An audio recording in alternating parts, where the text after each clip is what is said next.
My husband had children with his secretary, and I remained completely silent.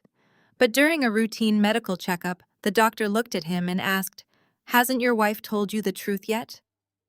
Instantly, the smug smile vanished from his face. My name is Sydney, and I am 30 years old. I work as a venture capital portfolio manager in Boston, dealing daily with high-stakes investments and calculated risks. Before I continue this story, let me know where you are watching from in the comments below. Hit like and subscribe if you have ever kept a devastating secret just waiting for the perfect moment to strike back. The revelation came on a completely unremarkable Tuesday evening. I was sitting in my home office surrounded by financial reports and market analysis charts. The house was quiet, except for the faint sound of ice clinking against glass downstairs, where my husband Bradley was pouring his nightly scotch.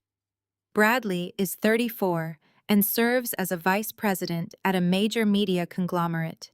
He had left his personal iPad charging on the edge of my mahogany desk, a habit born from his absolute belief that I was too busy or too disinterested to ever pry into his affairs. The soft chime of a notification broke the silence. The iPad screen flared to life, illuminating the dark corner of the room. I glanced over expecting to see a calendar alert or an email from his golf club. Instead, a text message hovered on the lock screen. The sender was listed simply as Amber. Amber is his 24-year-old secretary, a girl he frequently described as naive and in need of professional guidance. The message was brief, but it carried the weight of a sledgehammer. "The twins' preschool tuition is due, babe." I stared at those 7 words. The harsh blue light of the screen reflected in my eyes. Most wives would have gasped. Most wives would have felt their hearts shatter into a million pieces. They would have grabbed the tablet run downstairs and thrown it at his chest, demanding an explanation through hysterical tears. But I did not shed a single tear. I did not gasp. My breathing barely shifted. In the venture capital world, you learn very quickly that emotional reactions lead to disastrous financial decisions. When you discover that a founder has been cooking the books, you do not yell at them. You gather your evidence, you lock down your assets, and you plan your exit strategy. Crying is a luxury for people who do not have a plan. My mind instantly shifted into crisis management mode, treating my marriage like a toxic asset that needed to be aggressively liquidated. I picked up my smartphone and walked over to the iPad. I carefully wiped a smudge off the camera lens to ensure perfect clarity. I angled my phone to avoid the glare of the overhead light and took a high-resolution photograph of the lock screen, capturing the text, the sender name, and the timestamp. Then I switched to video mode and recorded a 5-second clip showing the notification clearly tied to Bradley's personal device profile. Bradley had always been a man obsessed with legacy. He grew up wealthy, groomed to believe that his bloodline was a gift to the world. For the entirety of our 5-year marriage, his greatest desire was to have an heir. He wanted a son to carry on his name, a miniature version of himself to show off at country club dinners and corporate retreats. And for years, he had expertly twisted our inability to conceive into a weapon against me. He despised the fact that I was successful. He hated my late nights, my business trips, and the way my salary rivaled his own. Whenever we attended family functions or social events, he would put his arm around my waist, adopt a sorrowful expression, and tell our friends that we were still trying for a baby. He would subtly imply that my stressful career was the sole reason my body was failing to perform its natural duties. "Women who chase money often forget how to be mothers," he said to me just last month, his tone dripping with condescension. He played the role of the long-suffering traditional patriarch perfectly. He made me the villain in his narrative, the cold, ambitious corporate woman who was denying him his fundamental right to fatherhood. He wore his desire for a family like a badge of honor, while making sure everyone knew I was the broken one. And now, looking at this message from his young secretary about twin toddlers, I saw the full extent of his hypocrisy. He was not just playing the victim, he was actively living a double life. He was funding a secret family, paying preschool tuition for children he fathered with a subordinate, all while coming home to sleep in my bed and lecture me about family values. The sheer audacity of it was staggering. He felt so untouchable, so superior, that he allowed his mistress to text his personal device while he was in the house with his wife. He believed I was completely blind to his reality. I set my phone down and let the iPad screen fade to black. The silence returned to the office, but the air felt entirely different. A cold, hard knot of anticipation formed in my chest. I sat back in my leather chair and opened my laptop. The glow of the monitor washed over my face as I navigated past my work files and investment portfolios. I clicked through a maze of subfolders until I reached a specific encrypted directory. I typed in my complex alphanumeric password, and the folder unlocked, revealing a solitary document I had saved precisely 3 years ago. It was a medical record, a document that held the power to destroy Bradley's entire world. I dragged the new photographs of Amber's text message into the encrypted folder, placing them right next to that medical file. I looked at the files side by side, and a slow, chilling smile spread across my face. Bradley thought he was a mastermind. He thought he had successfully secured his precious legacy with his secretary, while keeping his wealthy wife blissfully ignorant. But he had made a catastrophic miscalculation. Because as I stared at the evidence of his secret twins, I knew a truth that made his entire double life mathematically and biologically impossible. I knew the secret I had been guarding for 3 years. The game had just changed, and Bradley had no idea he was already playing with a losing hand. I pushed my chair closer to the desk and connected my laptop directly to Bradley's iPad. He was incredibly careless with his digital footprint, a byproduct of his towering arrogance. He truly believed he was smarter than everyone else, especially his wife. I opened a backdoor program I used for forensic financial audits at my firm and bypassed his rudimentary lock screen code. It was his birth year followed by the word boss. Predictable. As the data transfer bar crawled across my monitor, copying gigabytes of text histories, hidden photos, and location tracking data, I began running keyword searches. I typed in preschool tuition twins and Amber. The results flooded the screen in a cascading waterfall of betrayal. Thousands of messages, receipts for baby clothes, Zillow links to suburban houses. He had built an entire parallel universe right under my nose. Watching the sheer volume of his lies materialize on my screen, a visceral wave of memory pulled me backward in time. The sterile, perfectly climate-controlled air of my home office faded, replaced by the sharp, antiseptic scent of rubbing alcohol and expensive lavender air freshener. 3 years ago, I was sitting in the ultra-exclusive waiting room of Boston Genetics and Fertility. The walls were painted a calming seafoam green meant to soothe the anxious minds of wealthy couples desperate to conceive. It was not working on Bradley. He was pacing the length of the plush waiting area, the hard heels of his custom Italian leather shoes striking the hardwood floor like a metronome of pure rage. He checked his gold watch every 10 seconds, sighing loudly enough to ensure the 2 receptionists behind the marble desk noticed his profound inconvenience. I sat frozen on a velvet love seat, my hands folded tightly in my lap, staring at the floor. I cannot believe I had to cancel my quarterly strategy meeting for this. Bradley snapped, his voice echoing in the quiet room. We have been coming to this place for 6 months, Sydney. 6 months of tests, blood work, and sitting in waiting rooms, and for what? Nothing. You give me absolutely nothing. A couple sitting across from us awkwardly averted their eyes, pretending to read a parenting magazine. I felt the heat rising in my cheeks, a burning flush of humiliation, but I kept my gaze firmly fixed on my knees. I knew better than to argue with Bradley when he was putting on a show. His ego required an audience, and right then he needed everyone in that clinic to know that our empty nursery was entirely my fault. The doctors said these things take time, I whispered, keeping my voice soft and submissive. It is a process. A process. He laughed, a harsh grating sound that made one of the receptionists flinch. It is only a process because your body refuses to do the one basic biological function it was designed for.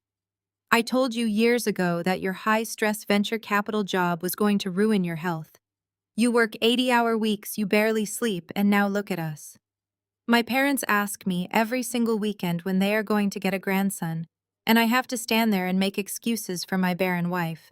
He practically spat the word barren, ensuring the harsh consonants bounced off the seafoam green walls. It was a calculated cruelty designed to protect his fragile masculinity. In Bradley's mind, a defect could never originate from him. He was a vice president. He was an alpha male. He was perfection. Therefore, the failure simply had to belong to me. I swallowed the massive lump of pride lodged in my throat. The woman I was in the boardroom, the shark who negotiated multi-million-dollar buyouts and gutted underperforming companies without blinking, ceased to exist in his presence. To survive my marriage to Bradley, I had meticulously crafted the persona of the devoted, inadequate wife. I absorbed his verbal abuse silently, nodding along, accepting the blame he shoveled onto my shoulders.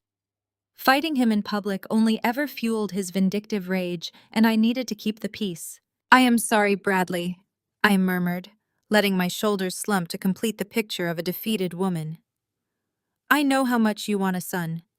I am trying my best." "Your best is clearly not enough," he retorted, buttoning his suit jacket angrily. "I am healthy. I run 5 miles a day. I eat perfectly. This is your issue, Sydney, and I am tired of paying thousands of dollars a minute for these quack doctors to tell us what I already know. You are broken." He was gearing up for another loud monologue about his superior genetics when his cell phone abruptly vibrated in his breast pocket. He pulled it out, his scowl deepening as he read the caller ID. It was his firm. The sudden shift in his demeanor was instantaneous. The angry, victimized husband vanished, immediately replaced by the slick, commanding corporate executive. "I have to take this," he barked at me, already turning his back. "It is the regional director. I do not have time to sit around here playing the supportive husband while you fail another medical exam. But Dr. Thorne is going to call us in any minute," I pleaded, looking up at him. "We are supposed to review the final blood panels today. They said it was important." "Then you review them," he snapped, waving his hand dismissively. "Tell the doctor to fix whatever is wrong with you. I have real work to do." Without waiting for my response, Bradley marched toward the clinic exit, already answering the call with his booming, falsely cheerful corporate voice. The heavy glass doors slid shut behind him, leaving me completely alone in the silent waiting room. The crushing weight of public humiliation still hung in the air, thick and suffocating. Just as the quiet settled, the heavy wooden door to the inner offices clicked open. Dr. Thorne stepped out into the waiting room holding a thick manila folder. He looked around the empty space, his brow furrowing when he saw me sitting by myself on the velvet love seat. "Sydney," Dr. Thorne said gently, his eyes scanning the room one more time. "Where is Bradley? We need to go over his test results immediately." I stood up, smoothing the wrinkles from my skirt, feeling the sudden chilling weight of the doctor's tone. I walked toward his office entirely alone, completely unaware that the contents of that manila folder were about to hand me the ultimate weapon. I stepped into Dr. Thorne's private office, the heavy oak door clicking shut behind me, completely severing us from the sterile seafoam green waiting room. The space smelled of expensive leather and polished wood, a stark contrast to the clinical areas of the facility. Dr. Thorne walked around his massive mahogany desk and gestured toward one of the plush guest chairs. He did not sit immediately. Instead, he stood by the window, adjusting his wire-rimmed glasses, his gaze fixed on the thick manila folder resting on his blotter. I took my seat, smoothing the fabric of my pencil skirt, the phantom echo of Bradley's insults still burning in my ears. I apologized for my husband's absence, explaining in my practiced devoted wife voice that a regional director had called with an urgent corporate crisis and he had to step outside. Dr. Thorne sighed heavily, rubbing his temples before finally taking his seat. He folded his hands atop the file and looked at me with an expression I had never seen him wear before. It was not the practiced, encouraging smile he reserved for struggling couples. It was profound, genuine pity. He pushed the folder across the polished wood surface. He told me that when couples fail to conceive after several months, the clinic automatically runs advanced genetic and hormonal panels on both partners, not just the woman. Bradley had provided a routine blood sample 2 weeks prior, assuming it was a mere formality, a simple box to check before they inevitably diagnosed me as the problem. Dr. Thorne opened the file and began to speak with careful, measured precision. He stated that my test results were entirely normal. There was absolutely no biological reason on my end preventing a successful pregnancy. Then he turned to the second page of the laboratory report. He explained that Bradley's chromosomal analysis had returned with a significant anomaly. The medical term was Klinefelter syndrome mosaicism.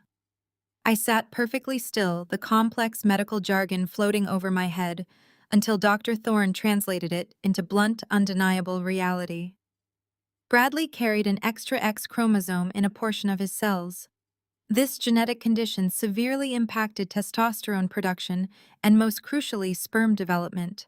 Dr. Thorne looked me directly in the eyes and delivered the final devastating blow. Bradley had a 0 sperm count. He was completely unequivocally and permanently sterile. It was a biological impossibility for him to ever father a child naturally.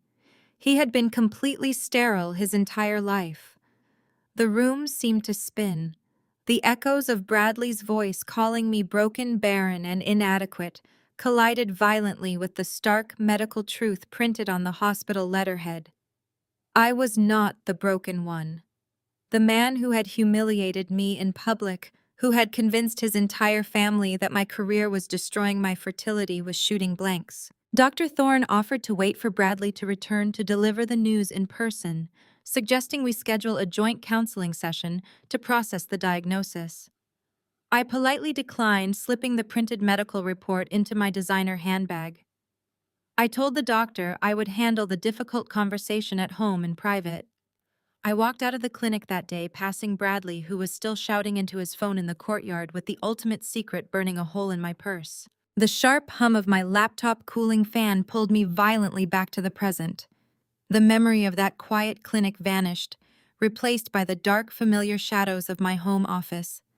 I sat back in my leather chair, my eyes locked on the glowing monitor. On the screen was the photograph I had just taken of Bradley's iPad. Amber's words stared back at me in stark white text bubbles. "The twins' preschool tuition is due, babe." I read the words again, and then again. A slow, chilling realization began to wash over me, starting at the base of my neck and radiating outward through my entire body. I pulled up the digitized medical file from 3 years ago and placed the window side by side with the photograph of the text message. My venture capital mindset, trained to spot discrepancies in financial audits and corporate structures, immediately identified the massive glaring flaw in my husband's secret life. The math was completely impossible. The biology was completely impossible. Bradley was actively and financially supporting a secret family. He was paying exorbitant preschool tuition for twin toddlers he firmly believed were the product of his superior alpha male genetics. He was buying baby clothes, browsing real estate listings for a suburban nest egg, and building a hidden legacy with his naive 24-year-old secretary. He was sacrificing his marriage, quietly embezzling our joint marital funds, and risking his entire corporate reputation to play the proud patriarch. But those children could not possibly be his. It was a cosmic joke of epic proportions. The man whose massive ego demanded a biological heir was happily funding another man's offspring. He was too arrogant to ever question his own virility, too conceited to demand a basic paternity test, and completely unaware that the wife he constantly belittled had undeniable proof of his sterility, safely locked away in a digital vault. A cold, terrifying sense of victory settled over me. I looked at the synced iPad still resting innocently on the corner of my mahogany desk. I reached over with a microfiber cloth and gently wiped away any trace of my fingerprints from the glass screen. I was not going to run downstairs and throw the tablet in his face. I was not going to demand a divorce tonight. Confrontation would only give him a chance to panic, to hire a ruthless legal team, and to frantically hide his remaining assets. In the business of corporate warfare, silence was always my greatest weapon. I smiled coldly at the dark screen.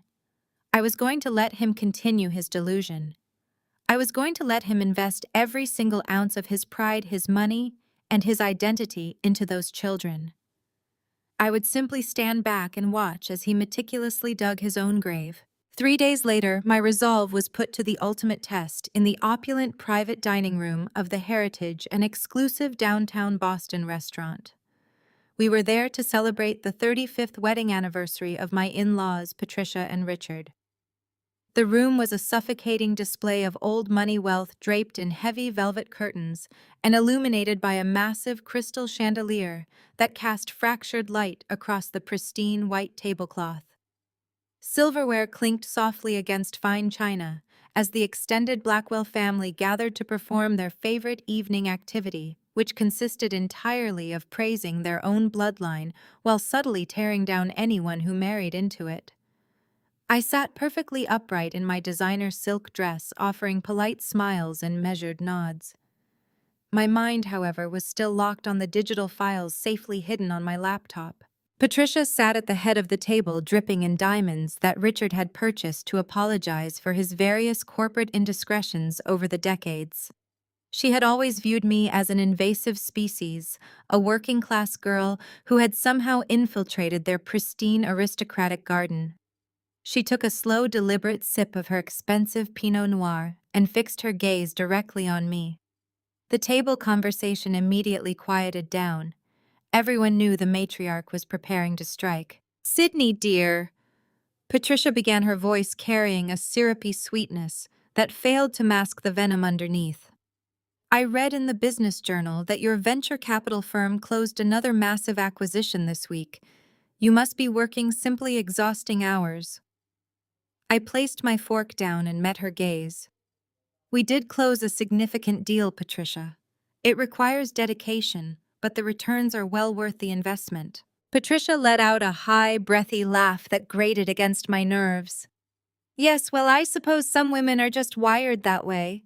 A selfish obsession with money can be quite blinding. But surely you realize that all the corporate buyouts in the world cannot keep you warm at night." She leaned forward, resting her elbows on the table.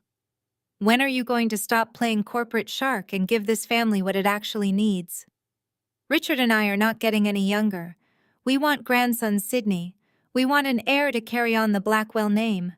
Your ambition is fine for a man, but it is incredibly unfair to Bradley to deny him a family just because you want another bonus check." The sheer audacity of her statement hung in the air, heavy and suffocating. She was openly accusing me of choosing money over motherhood in front of aunts, uncles, and cousins, who were all nodding in silent agreement. Richard chimed in from the opposite end of the table, his voice thick with patriarchal authority. "Patricia is right, Sydney," Richard said, slicing into his steak with aggressive precision. "A man needs a legacy. We built our empire for a reason. Bradley has the patience of an absolute saint for putting up with this delay. Most men would have demanded you quit that stressful job years ago. He is a good man for waiting on your biological clock, but patience has limits." I turned my head to look at the saint sitting next to me. Bradley adjusted his tailored suit jacket and let out a long, performative sigh.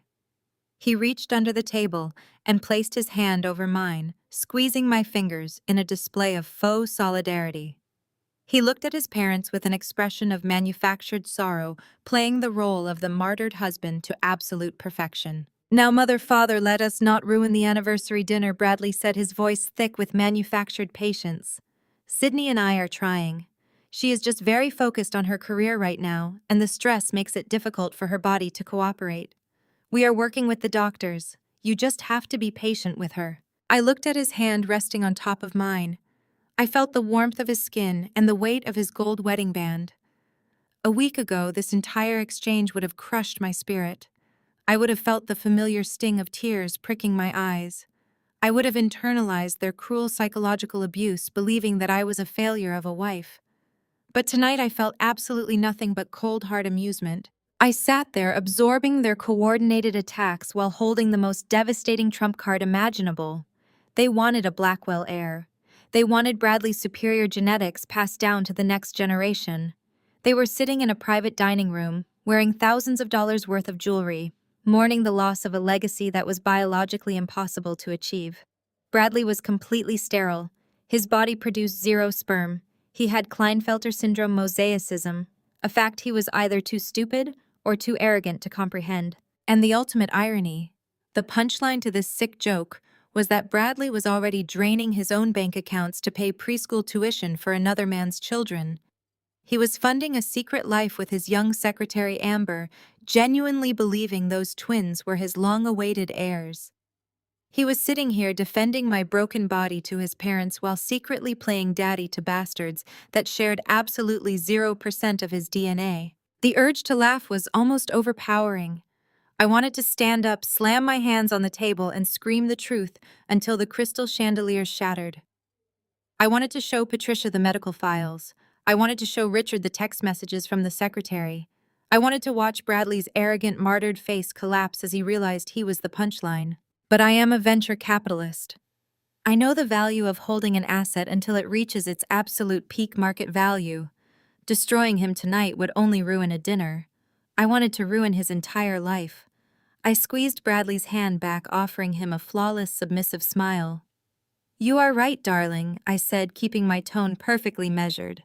"I appreciate your endless patience." The table murmured in approval, satisfied that the rebellious wife had been properly put in her place. The conversation shifted back to country club gossip and upcoming golf tournaments. I picked up my wine glass and took a slow sip, letting the vintage red wash down my throat. The psychological warfare they were waging was entirely ineffective because I was no longer a participant. I was merely an observer watching a family of fools march happily toward their own destruction. After another 20 minutes of enduring Richard's boastful stories about his latest corporate conquests, the suffocating atmosphere of the room began to make my skin crawl. I needed a moment of silence away from the oppressive scent of Patricia's heavy floral perfume and the sound of Bradley's arrogant laughter.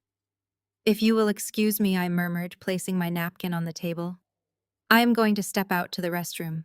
Bradley barely acknowledged my departure, completely engrossed in a conversation with his uncle about stock options. I pushed my chair back and slipped out of the private dining room, letting the heavy mahogany door click shut behind me.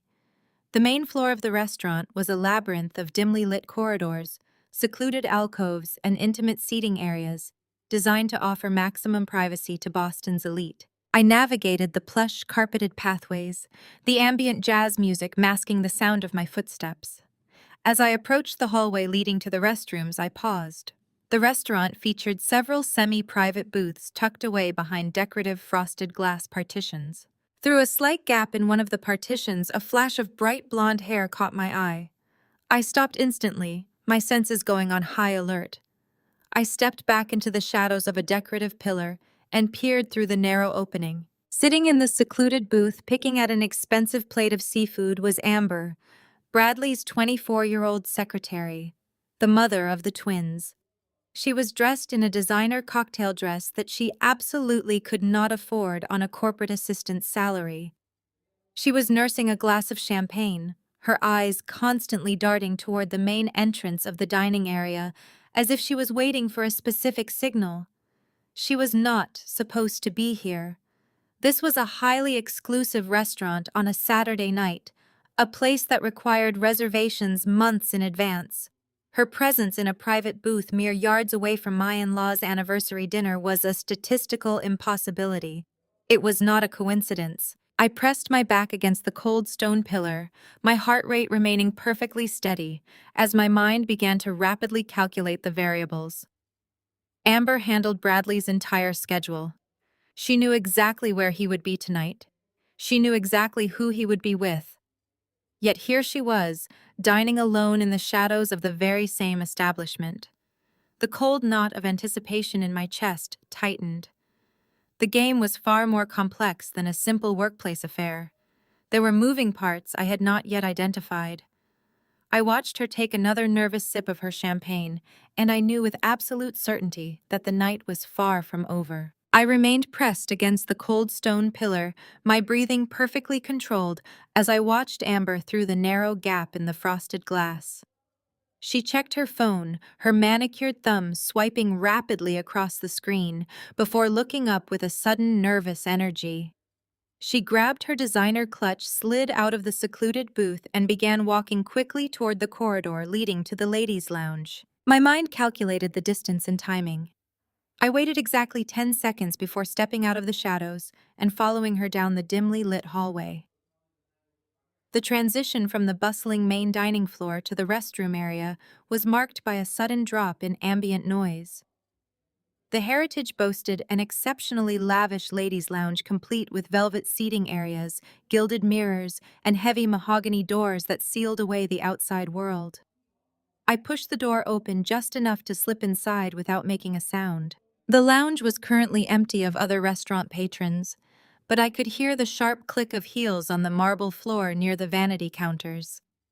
I moved silently past the seating area and stepped into the farthest restroom stall, leaving the heavy wooden door cracked open by a fraction of an inch. I had intended to simply observe Amber, to perhaps catch her making a panicked phone call to Bradley. Instead, the heavy outer door of the lounge swung open again, and a second set of footsteps echoed through the room. I recognized the distinctive heavy tread immediately. It was the sound of custom Chanel pumps. Patricia. My mother-in-law had excused herself from the anniversary table under the guise of powdering her nose. Now she was standing in the opulent vanity area with her son's 24-year-old mistress. The air in the room grew thick with a palpable conspiratorial tension. I held my breath, peering through the tiny crack in the stall door. Amber, Patricia said, her voice entirely stripped of the syrupy aristocratic sweetness she used at the dinner table. She sounded commanding, sharp, and intensely pragmatic. "You are taking a massive risk being here tonight. Bradley explicitly told you to stay at the suburban house until the weekend. If Sydney were to wander back here and see you, the entire timeline would be ruined." "I am sorry, Mrs. Blackwell," Amber replied, her voice trembling with a mixture of deference and anxiety. "I just wanted to drop off the new ultrasound scans of the twins' heart valves. The doctor said they need special monitoring, and Bradley promised he would secure the extra funds tonight. I was worried." Patricia sighed, the sound echoing harshly off the marble tiles. She unclasped her diamond-encrusted evening bag and reached inside. The crisp rustle of heavy paper filled the silence. Through the gap in the door, I watched as my mother-in-law pulled out a thick, tightly bound manila envelope. The edges bulged with the unmistakable shape of banded cash. She shoved it into Amber's trembling hands with a sharp, no-nonsense gesture. "Take this," Patricia commanded. "It is 40,000 in untraceable bills. Buy the best for my grandsons. Do not cut corners on their medical care, but do not start flaunting this money either. We cannot afford any audits right now. Just do not let Sydney suspect a thing. Bradley will leave her once he gets her equity. The venture capital bonuses are scheduled to vest in 6 months, and we need those funds to secure the trust accounts for the boys." The words slammed into me with the force of a freight train. The sheer, staggering magnitude of the betrayal ripped the oxygen straight from my lungs. This was not just Bradley cheating. This was not just a weak, arrogant man making a mistake with his secretary. This was institutional. The entire Blackwell family was complicit. Patricia and Richard were not just tolerating Bradley's infidelity, they were actively financing it. They were orchestrating the financial ruin of my life to build a nest egg for children they believed carried their bloodline. My mind replayed the events of the past 3 years with terrifying clarity. Every passive-aggressive comment Patricia had ever made about my supposed infertility. Every martyred sigh Bradley had offered at the dinner table. Every time Richard had praised his son for putting up with my demanding career. It was all a meticulously choreographed stage play. They had spent years gaslighting me, psychologically abusing me, and making me feel like an inadequate, broken woman, all while secretly funneling my hard-earned money into Amber's pockets. They hated me. They wanted my money, but they despised my existence. They were using my venture capital bonuses, my 80-hour work weeks, and my relentless ambition to fund a legacy that Bradley was biologically incapable of creating. The irony burned through my veins like liquid nitrogen.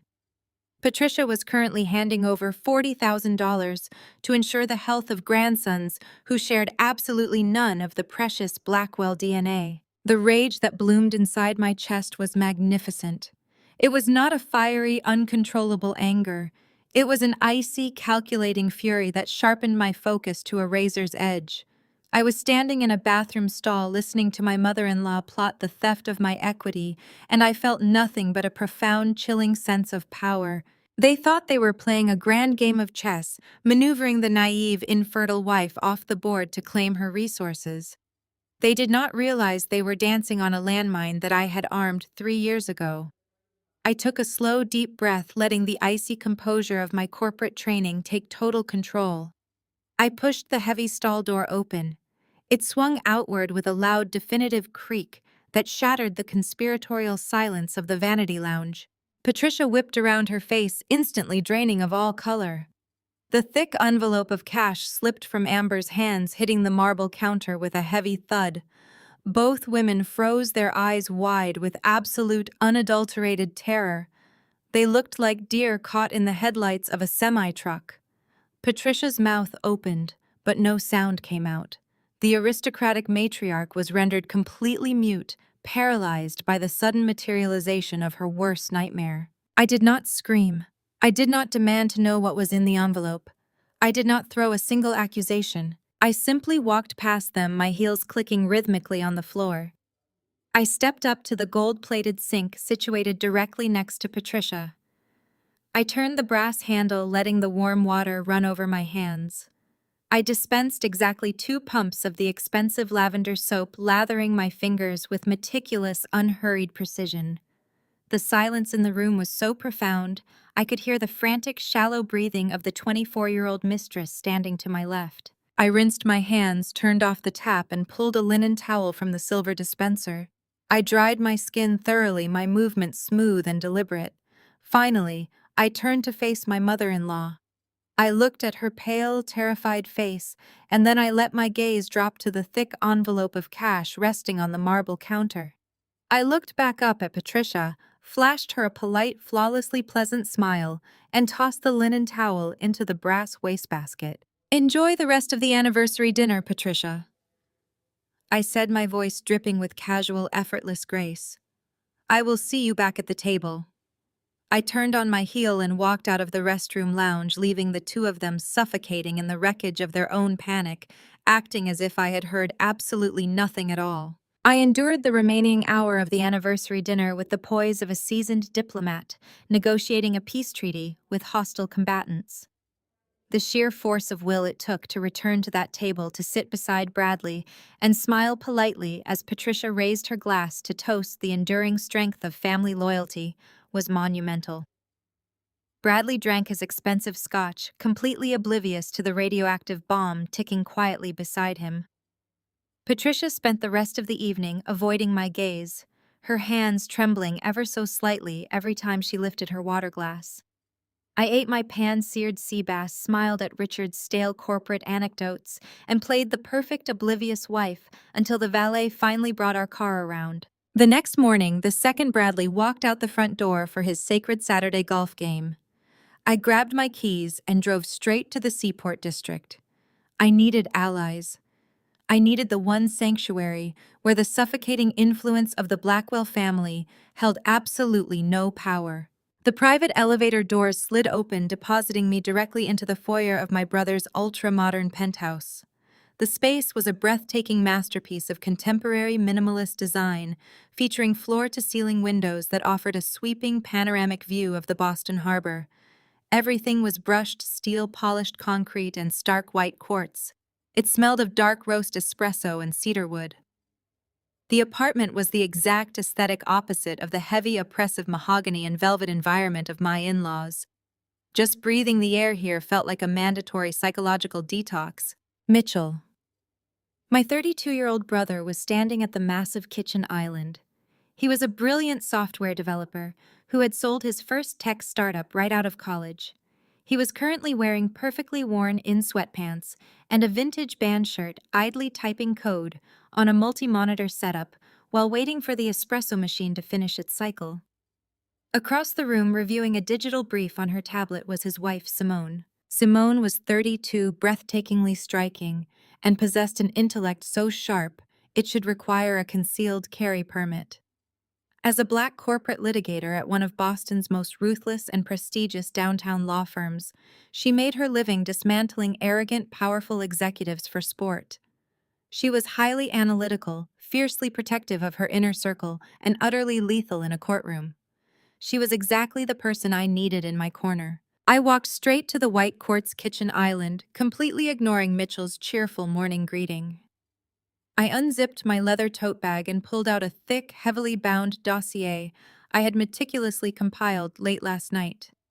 I dropped it directly onto the pristine counter. The heavy thud echoed sharply through the airy penthouse, silencing the ambient jazz playing from the hidden ceiling speakers. Mitchell stopped typing. Simone slowly set her tablet down, her dark eyes instantly locking onto my face. She did not ask if I was okay. She took one look at my rigid posture, recognized the corporate warfare protocol initiating in my brain, and walked swiftly over to the island. I laid it all out for them. I spoke in clinical detached terms, purposely stripping away the emotional devastation to present the raw, undeniable data of my husband's betrayal. I detailed the fertility clinic visit from 3 years ago and Dr. Thorne's diagnosis. I explained Bradley's absolute, irreversible sterility. I showed them the printed photographs of the intercepted text messages from Amber regarding preschool tuition and the real estate links for a suburban love nest. Finally, I recounted the encounter in the restaurant restroom, describing the exact moment Patricia handed over $40,000 in banded, untraceable cash to fund a legacy that was biologically impossible. As the reality of the situation settled over the kitchen, the temperature in the room seemed to violently spike. Mitchell's face flushed a deep, mottled red. He pushed his wireless keyboard away with enough force to send a stylus skittering across the counter and crashing onto the floor. He exploded. He paced the entire length of the kitchen, running his hands aggressively through his hair, unleashing a torrent of fury that bounced off the glass walls. He wanted immediate blood. He grabbed his car keys, declaring he was driving straight to the country club to drag Bradley off the ninth hole by his tailored collar. He wanted to physically dismantle the man who had subjected me to years of psychological abuse over a biological failure that belonged entirely to him. He wanted to make Bradley bleed for every tear I had shed in secret, and he wanted to drive to Patricia's estate and burn her manicured garden to the ground. He was fueled by pure, unadulterated protective rage. Simone did not raise her voice. She did not yell over her husband's furious pacing. She simply reached out, placed a perfectly manicured hand flat against Mitchell's chest, and stopped him dead in his tracks. Her composure was absolute. She was a terrifyingly calm center in the middle of his emotional hurricane. She looked up at Mitchell, her expression devoid of anger, but brimming with cold, calculated intent. She told him that physically confronting Bradley would only result in an assault charge, a messy public spectacle, and a massive tactical advantage for the Blackwell family. She reminded him that Patricia and Richard would love nothing more than to paint me as the unstable, vindictive wife turning Bradley into a victim and securing public sympathy. "Emotion is the enemy," Simone stated, her voice dropping to a smooth, dangerous register. "Strategy is the weapon." Mitchell stood frozen, his chest heaving heavily, but the undeniable logic in his wife's words immediately penetrated his rage. He slowly put his keys back down on the counter, exhaling a sharp breath and conceding the floor to the master tactician. Simone turned her attention back to me. She pulled one of the plush leather bar stools out and gestured for me to sit. She slid the thick dossier toward herself, her eyes scanning the top page with predatory focus. She reached out and pulled her sleek silver laptop across the quartz island, flipping the screen open with a crisp snap. The bright glow of the monitor illuminated her sharp features, highlighting a smile that promised absolute ruin for anyone standing in our way. She looked directly at me, her eyes dark and unyielding. "We aren't just going to divorce him," Simone said, her voice vibrating with lethal promise. "We are going to legally and financially obliterate him. Let's look at the joint accounts." Simone's manicured fingers began to fly across the keyboard of her sleek silver laptop, the rapid clatter sounding like the cocking of 100 tiny hammers. I pulled my own device from my tote and booted it up, logging into our primary banking portals. The air in the penthouse crackled with a distinct electric energy. It was no longer a family gathering. It had transformed into a war room.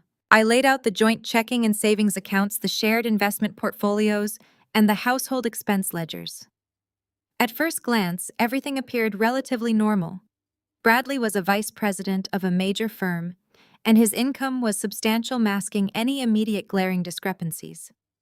But Simone was a predator in the corporate wilderness, and she did not look at the surface. She looked for the shadows. Within 20 minutes, she flagged a series of recurring wire transfers. They were meticulously disguised as consulting fees, legal retainers, and quarterly tax allocations, routing through a secondary bank we barely used. When I attempted to click on the associated digital receipts stored in our shared cloud drive, a stark red two-factor authentication prompt blocked the screen. A verification code had just been sent to Bradley's personal cell phone. I froze, the blood draining from my face. If Bradley saw that text, he would instantly know someone was probing the restricted archives. He was on the golf course, likely checking his phone between holes. Mitchell pushed away from the counter and glided over to my side, his eyes scanning the locked screen. He told me to breathe and gently nudged me out of the way. He connected a heavy braided cable from his own towering workstation directly into my laptop. My brother operated in a digital realm that existed far beyond my corporate comprehension. His fingers danced over his mechanical keyboard, pulling up screens of dense, cascading code.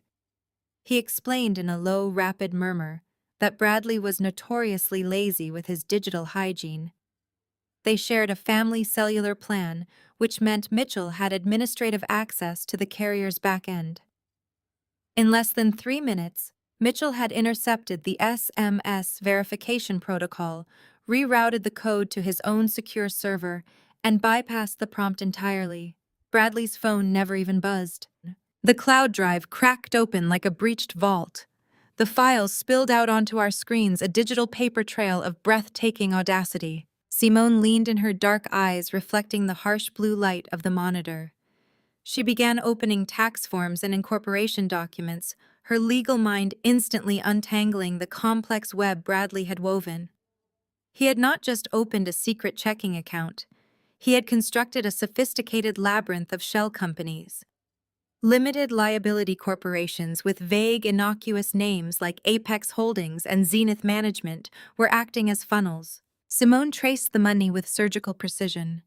Every month, a steady stream of thousands of dollars was siphoned from our joint marital savings, laundered through the LLCs, and deposited into a trust.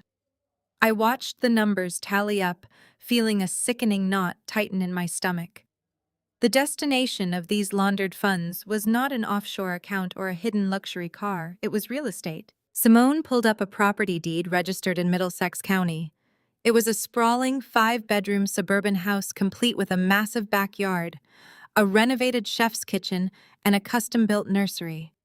It was the exact type of domestic dream house Patricia and Richard had always pressured us to buy. I stared at the screen, my vision blurring slightly as I read the name listed on the official deed. The property was not in Bradley's name.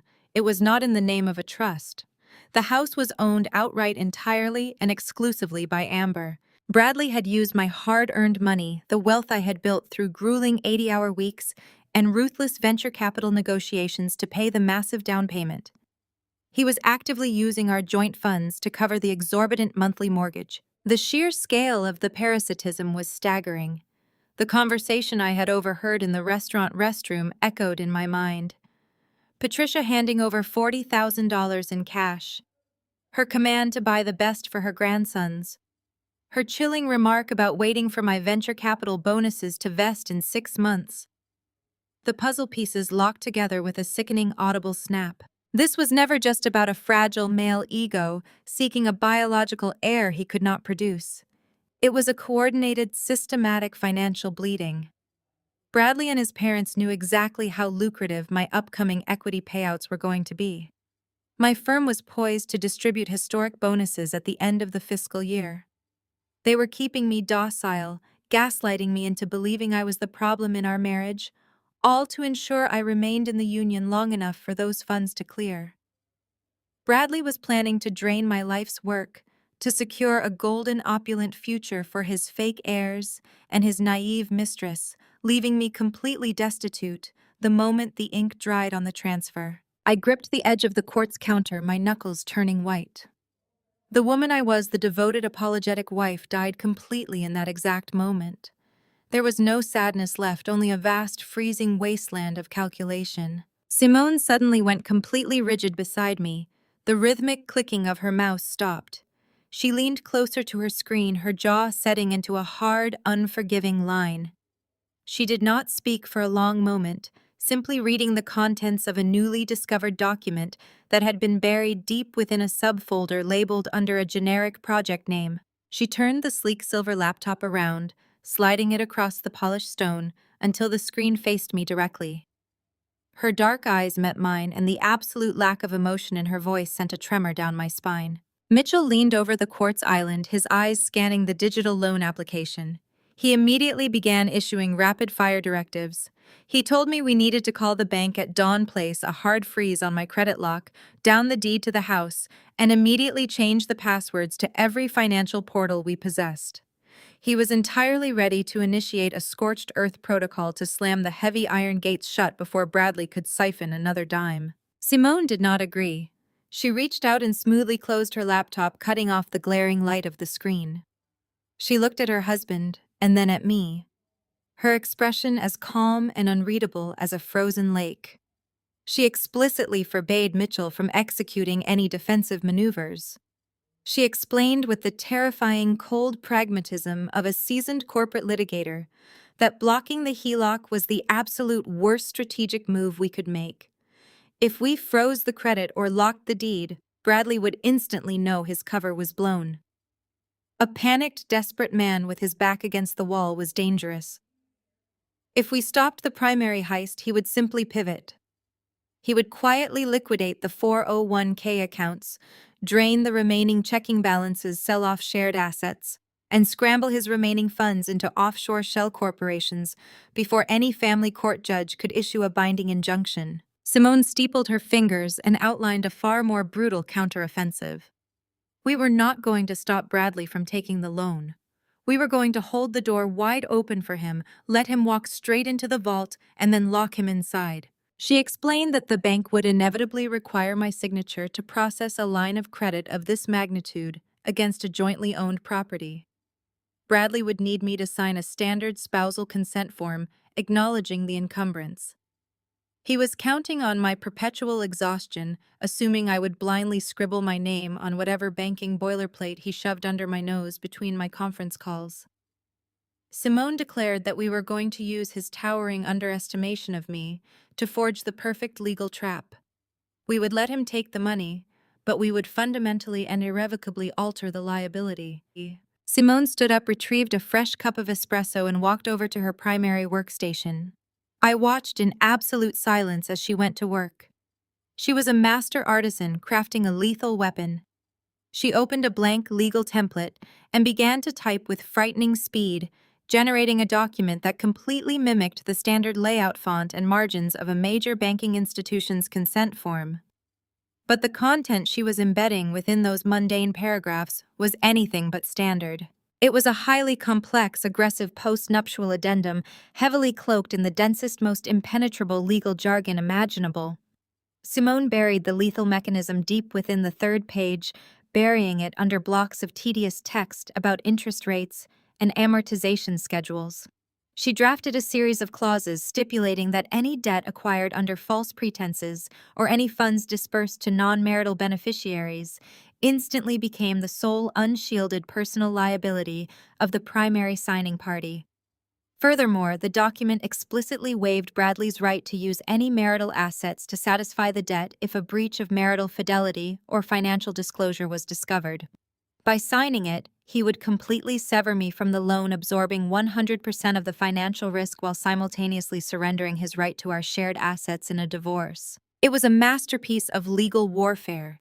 If Bradley used a single cent of that loan to pay for Amber's house or the twins' preschool, he would personally owe the bank hundreds of thousands of dollars, with absolutely no legal protection, no access to our joint accounts, and no claim to the Beacon Hill estate. Simone hit the print command. The heavy laser printer in the corner of the penthouse whirred to life, spitting out 5 crisp, warm pages. She gathered the document, stapled the corner with sharp precision, and slid it across the kitchen island toward me. She looked me dead in the eye and delivered my instructions. Bradley would inevitably make his move soon. He would try to catch me off guard, likely when I was pouring a glass of wine after a grueling day at the venture capital firm. He would present his own printed bank forms, playing the responsible husband, managing our portfolio. My task was to seamlessly swap his standard spousal consent form with the lethal addendum she had just drafted. I had to ensure his signature landed on the final page of her document without him bothering to read the fine print hidden in the middle. I could not hesitate. I could not break character. I had to be the naive, trusting wife one last time. I picked up the document. The paper felt heavy, carrying the weight of my impending freedom and his absolute destruction.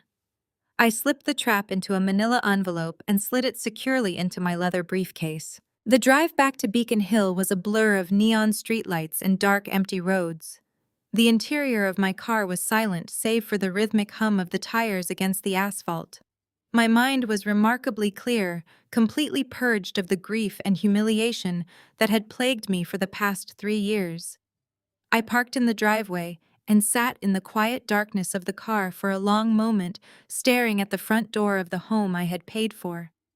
The forged legal trap burned a hole through the leather of my briefcase, a loaded gun waiting to be fired. I stepped out into the freezing night air, unlocked the front door, and stepped into the quiet hallway, perfectly prepared to wait in the shadows for my husband to make his final fatal move. The night passed in a state of hyper-vigilant wakefulness. I lay perfectly still on my side of our expansive king-sized bed, listening to the deep, rhythmic breathing of the man sleeping beside me, acutely aware that I was sharing sheets with a predator. When the first pale gray rays of morning light finally began to filter through the heavy linen drapes, I slipped out from under the duvet, my mind locked into absolute unyielding focus. I dressed in a soft, oversized cashmere sweater and comfortable leggings, deliberately curating the appearance of an exhausted, overworked wife seeking a quiet Sunday morning. I carried my leather briefcase down the sweeping staircase, setting it discreetly on the console table in the hallway before stepping into the kitchen. Our Beacon Hill kitchen was a masterpiece of domestic architecture, a sprawling space dominated by a massive, gleaming Calcutta marble island. The morning sun illuminated the flawless surfaces, catching the steam rising from the expensive espresso machine. Bradley was already there.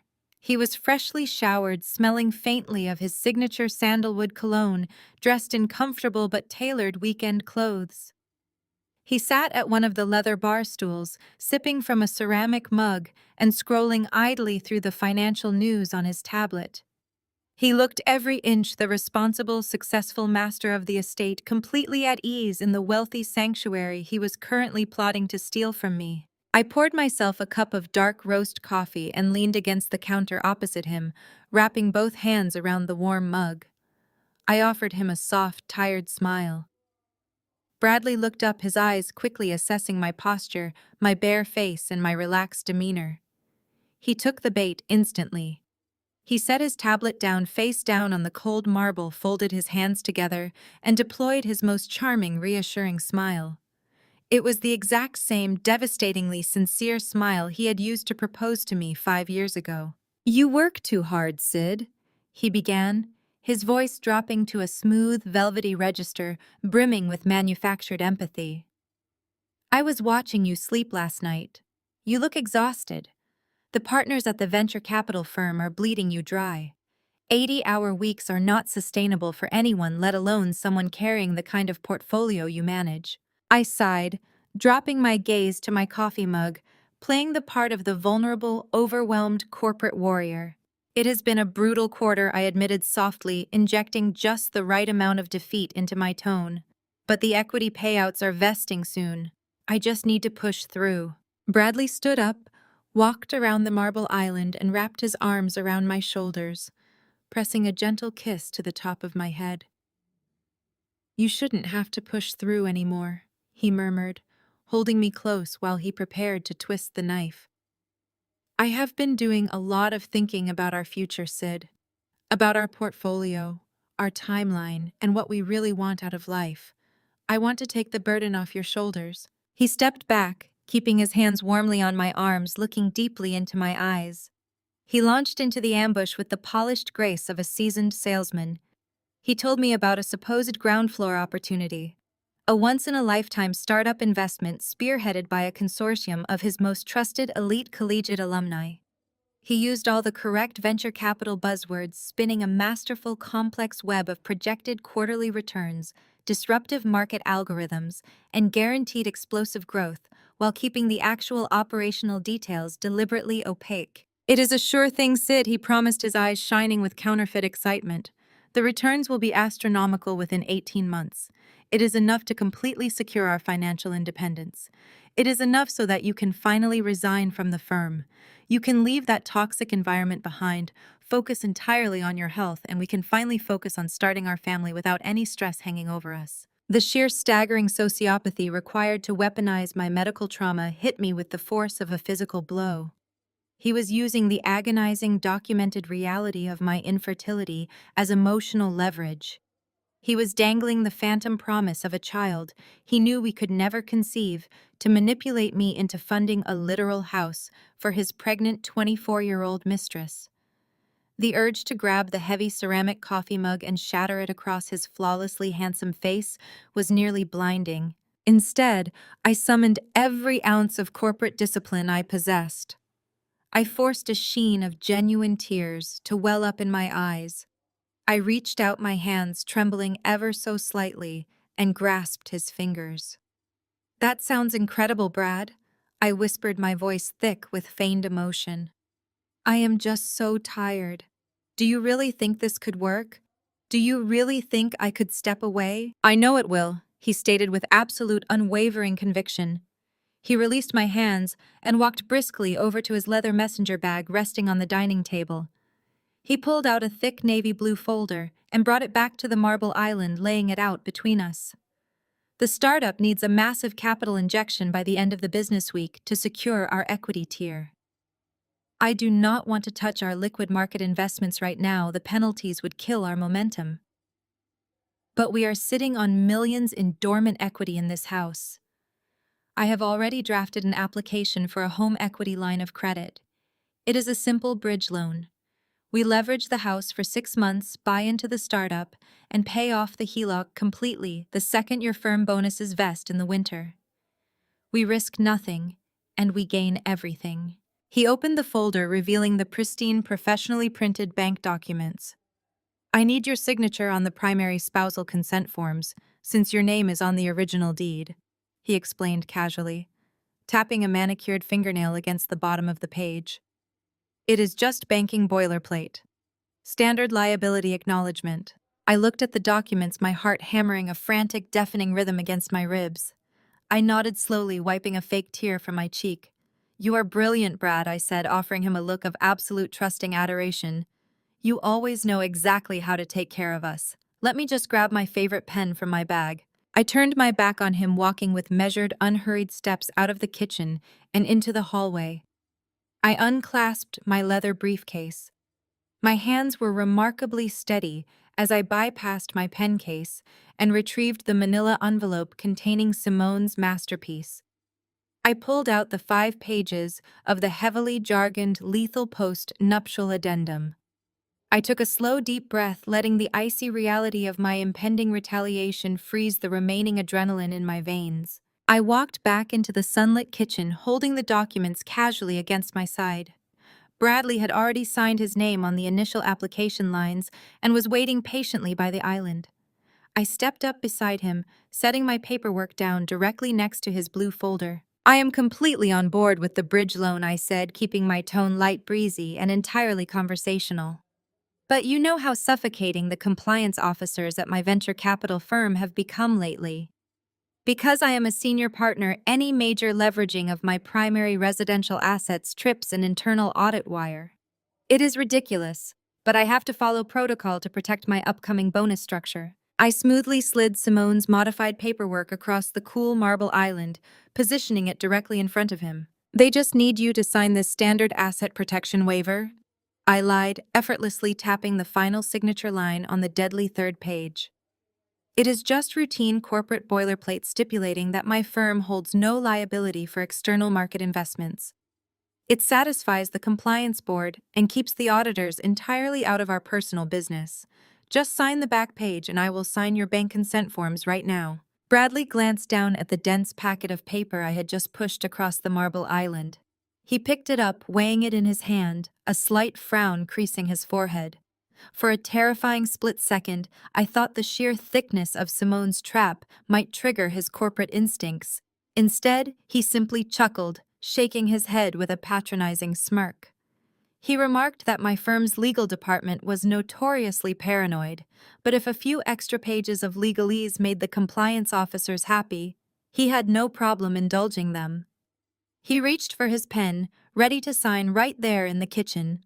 I stopped him, gently placing my hand over his. I reminded him that the bank's home equity application required a certified notary seal anyway, and my firm's compliance waiver needed the exact same level of authentication to be filed properly. It made perfect sense to drive down to the financial district and execute all the documents together in one official sitting. Bradley agreed without hesitation, completely blind to the fact that I was actively guiding him toward his own execution. An hour later, we were sitting side by side in the sterile, soundproofed office of a senior notary at our primary banking branch. The room smelled of industrial carpet cleaner and ozone from the heavy-duty laser printer in the corner. The notary, a meticulous older man with wire-rimmed glasses and an agonizingly slow, deliberate manner, scrutinized our driver's licenses before sliding the first stack of bank documents across the polished mahogany desk. The ambient noise of the main lobby was completely muted, leaving only the deafening tick of a wall clock and the rhythmic scratching sound of Bradley's expensive fountain pen as he initialed the home equity line of credit application. Every stroke of ink brought him closer to securing the hundreds of thousands of dollars he intended to steal.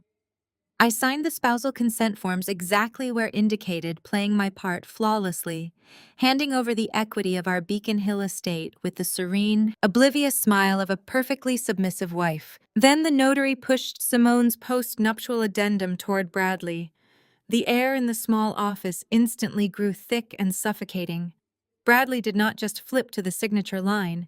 He adjusted his posture in the leather guest chair, opened the front cover, and actually began to read. My stomach plummeted, entering a sickening freefall. I forced my breathing to remain shallow, and even leaning back in my seat and casually crossing my legs to project an aura of total boredom. I picked up a complimentary bank pen and idly twirled it between my fingers, fighting the violent urge to snatch the papers out of his hands. Bradley's eyes tracked back and forth across the top of the first page. Simone had intentionally designed the opening paragraphs to mimic the driest, most agonizingly dull corporate indemnity clauses imaginable, a linguistic anesthetic designed to numb the reader's attention. But as Bradley turned to the second page, his reading speed slowed. He paused. He was approaching the third page, the exact location where Simone had buried the lethal debt, absorbing liability clauses beneath a mountain of amortization schedules and penalty waivers. I watched the slight furrow return to his brow. His finger traced a line of text, hovering directly over the paragraph that explicitly stated any funds disbursed to non-marital beneficiaries would become his sole unshielded personal ruin. The silence in the office became absolute agony. The ticking clock sounded like a sledgehammer against an anvil. My heart hammered against my ribs with such violence I was certain the entire room could hear it. I kept my face entirely blank, staring at a framed landscape painting on the wall, praying to any deity that would listen, that his monstrous ego would override his reading comprehension. Bradley frowned deeply, tapping the page. He turned to me, his voice carrying a note of genuine irritation.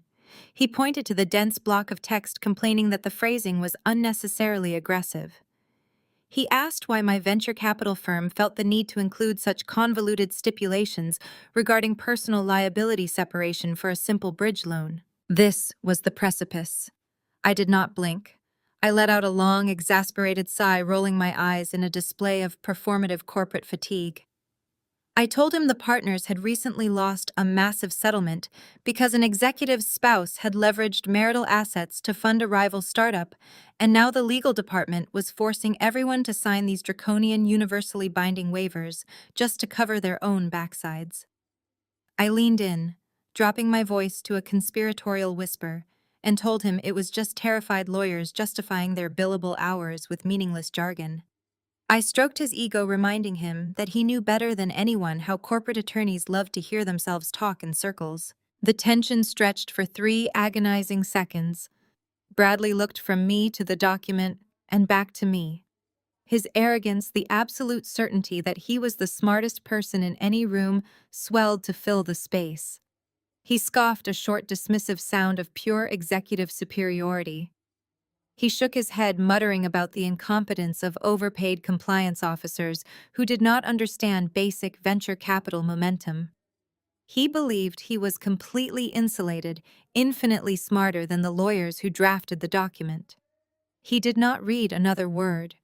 He flipped directly to the final page, clicked his pen with a sharp, decisive snap, and signed his name with a heavy, looping flourish.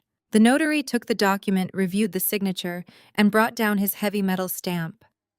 The loud, conclusive thud of the embosser hit the paper like a judge's gavel. It was official. It was notarized. It was irreversibly binding. We gathered our respective briefcases and walked out of the sterile office, passing through the bustling main lobby and out into the crisp, bright afternoon air. The transition from the suffocating tension of the notary's desk to the open expanse of the parking lot felt like stepping out of a decompression chamber. Bradley was practically vibrating with a manic, victorious energy. He had done it. He had secured the capital to fund Amber's suburban dream house, and he believed he had successfully maneuvered his naive wife into financing the entire operation. We stopped between our parked cars. Bradley turned to me, his face glowing with a toxic mixture of greed and false affection. He reached out, wrapping his arms around my waist, pulling me into an embrace that made my skin crawl. He leaned down and pressed a warm, lingering kiss against my cheek. He looked into my eyes, his own shining with counterfeit devotion, and thanked me for trusting him. He promised me that this investment was going to change our lives forever. I smiled back at him, my expression a flawless mirror of his own deception. I watched him climb into his luxury sedan, totally oblivious to the reality of what he had just done. He had not secured his future. He had just legally bound himself to hundreds of thousands of dollars in toxic, inescapable debt, completely severing any claim to our shared marital assets. As his car pulled out of the parking lot, I felt the heavy, magnificent weight of absolute victory settle into my bones. The cage door had slammed shut. The trap was officially locked. 2 weeks melted away in a pristine facade of domestic tranquility. Tonight, the Beacon Hill estate was filled with the low, sophisticated hum of jazz and the gentle clinking of heavy crystal. We were hosting an intimate catered dinner party for a select group of Bradley's most influential collegiate alumni. These were the very same high-net-worth individuals he had claimed were spearheading his phantom startup venture. He was holding court at the head of the long mahogany dining table, pouring a vintage Bordeaux and telling an engaging, highly embellished story about a recent golf tournament. I sat at the opposite end, playing the flawless, attentive hostess, wearing a sapphire silk gown and a serene smile, all while secretly tracking the ticking clock of his impending ruin. We had just moved on to the main course of herb-crusted lamb when the illusion of perfection was violently interrupted. Bradley's smartphone, resting face down next to his water goblet, began to vibrate against the polished wood with a relentless, frantic urgency. He ignored it the first 2 times, smoothly continuing his anecdote without missing a beat. The 3rd time it rattled against the table, his jaw tightened imperceptibly. He broke off mid-sentence, offering a charming, self-deprecating chuckle to our guests, and flipped the phone over. I watched from down the table as the color drained completely from his perfectly tanned face. He swallowed hard, abruptly pushed his heavy chair back, and muttered a strained, breathy apology about an overseas market crisis that required his immediate attention. He did not wait for a response, bolting out of the dining room and heading straight toward the French doors that led to the back patio. I waited exactly 40 seconds. I offered a warm, reassuring smile to the man seated to my right, effortlessly refilled his wine glass, and politely excused myself to check on the catering staff in the kitchen. Instead of heading toward the culinary team, I slipped through the darkened, quiet sunroom and pressed my back flat against the cold glass of the patio doors. The autumn night air was perfectly still, devoid of any wind or traffic noise, allowing Bradley's panicked, echoing voice to carry with absolute crystal clarity. He was pacing like a trapped animal across the slate stones, his free hand raking frantically through his carefully styled hair. Through the thin gap in the doorframe, I could hear the hysterical, high-pitched sobbing bleeding out from his phone's external speaker. It was Amber. Her voice was shrill, distorted by pure, unadulterated terror and completely devoid of her usual entitled whine. I pressed my ear closer to the glass, holding my breath, as the fragmented, horrifying details of the crisis pieced themselves together in the dark. One of the twins had collapsed earlier that afternoon. Amber frantically described a sudden, terrifying fever spike, followed by a complete loss of consciousness on the living room floor. She had called an ambulance in a blind panic, riding with the unresponsive toddler to the nearest pediatric emergency room. The doctors had immediately run a battery of extensive blood panels, and the initial results had returned with catastrophic implications. The child was diagnosed with a rare, highly aggressive blood anomaly.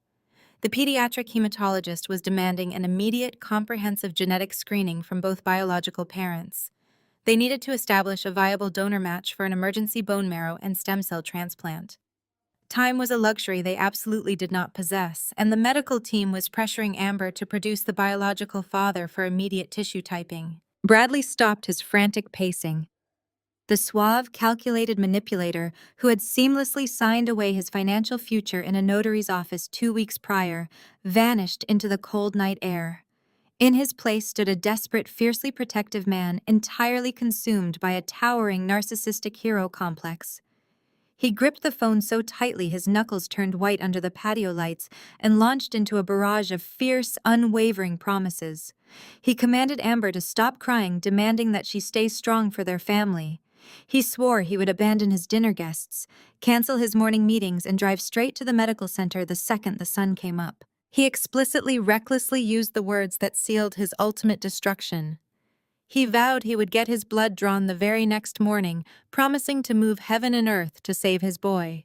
He swore to her with the absolute blind arrogance of a man who believed his genetics were inherently superior, that he would be the perfect life-saving match. Leaning against the glass, a dark, freezing wave of anticipation washed over me. He was rushing headlong into a clinical, heavily documented medical screening to save a child he fundamentally, biologically could not have fathered. The irreversible vasectomy he had undergone 3 years ago, a procedure he had kept entirely secret from his young mistress, guaranteed that whatever DNA ran through that dying little boy's veins, it absolutely did not belong to Bradley. He was about to willingly march into a hospital and hand over a DNA swab that would completely and permanently detonate his double life. I took a deep, steadying breath, letting the icy reality of the moment sharpen my focus. I smoothed the fabric of my silk gown, adjusted my posture to project absolute calm, and firmly pushed the French doors open. I stepped out onto the patio, letting the cool night air hit my face, the heels of my shoes clicking softly against the slate. Bradley spun around, nearly dropping his phone, his eyes wide and wild with a chaotic mixture of guilt, shock, and sheer terror. I arranged my features into a flawless mask of pure, unadulterated wifely concern. I walked slowly toward him, placing a gentle, supportive hand on his rigid forearm. I looked him dead in the eye, pretending I had only caught the final frantic edge of his conversation. I asked him if his sick friend was going to be all right, keeping my voice soft, steady, and full of manufactured empathy. Before his panicked brain could even formulate a lie, I told him he sounded incredibly stressed and that I had the absolute perfect solution to help him expedite the medical testing right away. I kept my hand resting lightly on his forearm, feeling the rigid, coiled tension vibrating through his muscles. I pitched my voice to a soothing, pragmatic register, the exact tone of absolute authority I used when calming down panicked board members during a hostile corporate takeover. I told him that if his colleague was dealing with a pediatric medical emergency that required urgent genetic tissue typing, relying on the standard hospital bureaucracy was a fatal amateur mistake. Public hospital laboratories, I reminded him, were notoriously understaffed and drowning in administrative red tape. I warned him that a standard triage queue could easily drag a comprehensive bone marrow panel out for weeks, wasting precious, irreplaceable time this sick child clearly did not have. Bradley stared at me, his chest heaving as he struggled to process my words through the thick, suffocating fog of his adrenaline. I did not give him a chance to interrupt or formulate a counterargument. I seamlessly offered my elite, foolproof alternative. I gently reminded him about Dr. Thorne. I painted a vivid picture of the ultra-exclusive concierge medical clinic tucked away in the wealthy northern suburbs, highlighting their state-of-the-art 5YP genetics lab. I assured Bradley that a private facility of that caliber could bypass the public queue entirely, leveraging their immense resources to process complex genetic markers and deliver definitive marrow-matching results within 24 hours. The trap was laid completely bare, resting openly in plain sight. Dr. Thorne was not just a well-connected elite diagnostician. He was the exact same highly discreet private surgeon who had performed Bradley's irreversible vasectomy 36 months ago. The sheer blinding panic gripping my husband's mind completely obliterated his memory of that crucial, devastating fact. His towering hero complex had entirely hijacked his critical thinking skills, rendering him selectively amnesic. He was so utterly consumed by the desperate narcissistic need to rush in and play the savior to his supposed biological son that he failed to recognize the name of the man who had permanently severed his ability to father a child. Bradley grasped at my suggestion like a drowning man catching a life preserver. He let out a ragged, trembling breath, his broad shoulders dropping a fraction of an inch as the panic slightly receded. He eagerly accepted the offer, grasping my hands and actually thanking me. His voice cracked with counterfeit emotion as he praised my brilliant, pragmatic mind, completely oblivious to the lethal irony of his gratitude. I offered him a comforting, steadfast smile and instructed him to go back inside the house swiftly, apologize to our bewildered dinner guests, and grab his coat while I made the necessary arrangements. I waited until the heavy French doors clicked shut behind him, ensuring the glass panes were securely sealed before turning my back to the house. I walked to the furthest, darkest edge of the stone patio, ensuring I was completely isolated under the heavy shadows of the creeping ivy. I pulled my smartphone from my pocket and dialed Dr. Thorne's private emergency line. The doctor answered on the second ring, his professional guarded voice cutting cleanly through the crisp night air. I did not waste a single second with pleasantries or social grace. I spoke in clipped, highly specific coded directives, wielding my status as a premium financial client to command his immediate, undivided attention. I informed Dr. Thorne that my husband was currently en route to his clinic for an emergency pediatric bone marrow screening and a highly sensitive comprehensive paternity panel. I explicitly authorized the clinic to fast-track the laboratory processing, guaranteeing premium executive payment for a 24-hour turnaround time. Then I delivered the lethal, inescapable caveat. I instructed Dr. Thorne with absolute icy clarity that he was to personally oversee the blood draw and the delivery of the laboratory results. I demanded that when he eventually presented the genetic matching data to Bradley, he was to simultaneously retrieve and prominently display my husband's permanent historical medical file from the clinic's secure archives. I made it explicitly clear that there was to be absolutely no medical ambiguity regarding his past surgical procedures. Dr. Thorne was to look my husband directly in the eye and medically scientifically confirm the absolute impossibility of his paternity. I secured the doctor's quiet professional agreement, severed the connection, and slipped my phone back into my pocket, feeling the cold, immensely satisfying click of a perfectly executed strategy locking into place. 10 minutes later, we were in the confined leather interior of my sports car, pulling away from the Beacon Hill estate and merging onto the darkened, winding city streets. The drive to the private clinic was a masterclass in suffocating, heavy silence. The neon streetlights flickered rhythmically across the windshield, casting long, erratic shadows over the polished dashboard. Bradley sat rigidly in the passenger seat, completely swallowed by his own internal terror.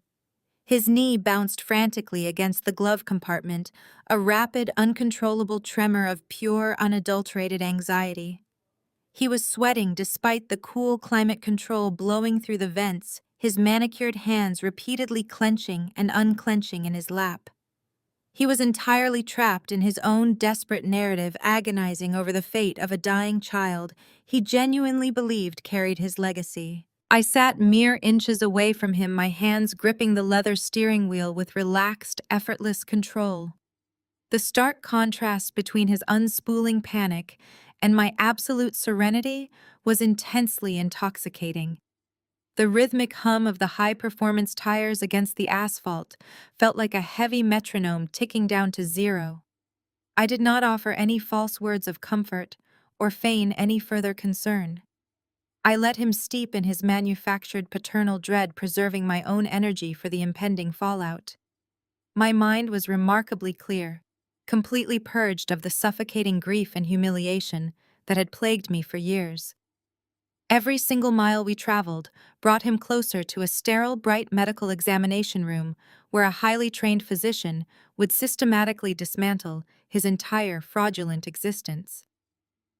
Bradley was vibrating with fear for a secret family that biologically did not exist, while I was buzzing with the electric, undeniable anticipation of his impending, catastrophic destruction. The heavy glass doors of Dr. Thorne's private medical clinic glided open with a whisper, sealing us inside a fortress of absolute, unyielding discretion.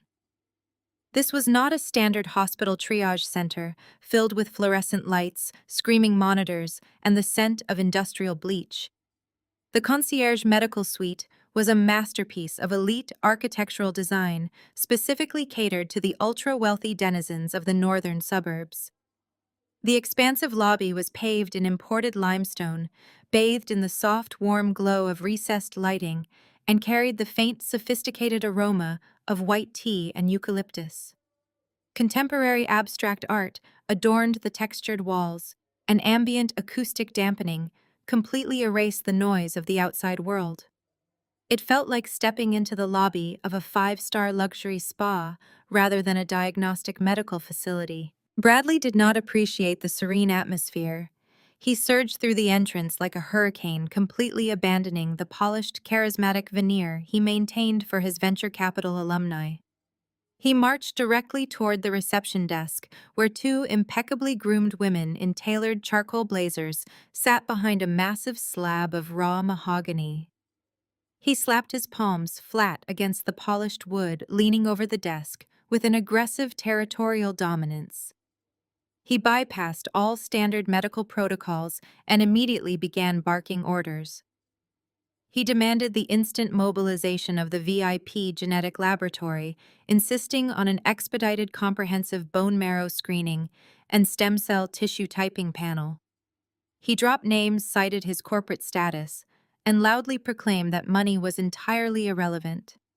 He was sweating profusely, his expensive cologne mixing with the sharp, sour scent of genuine panic.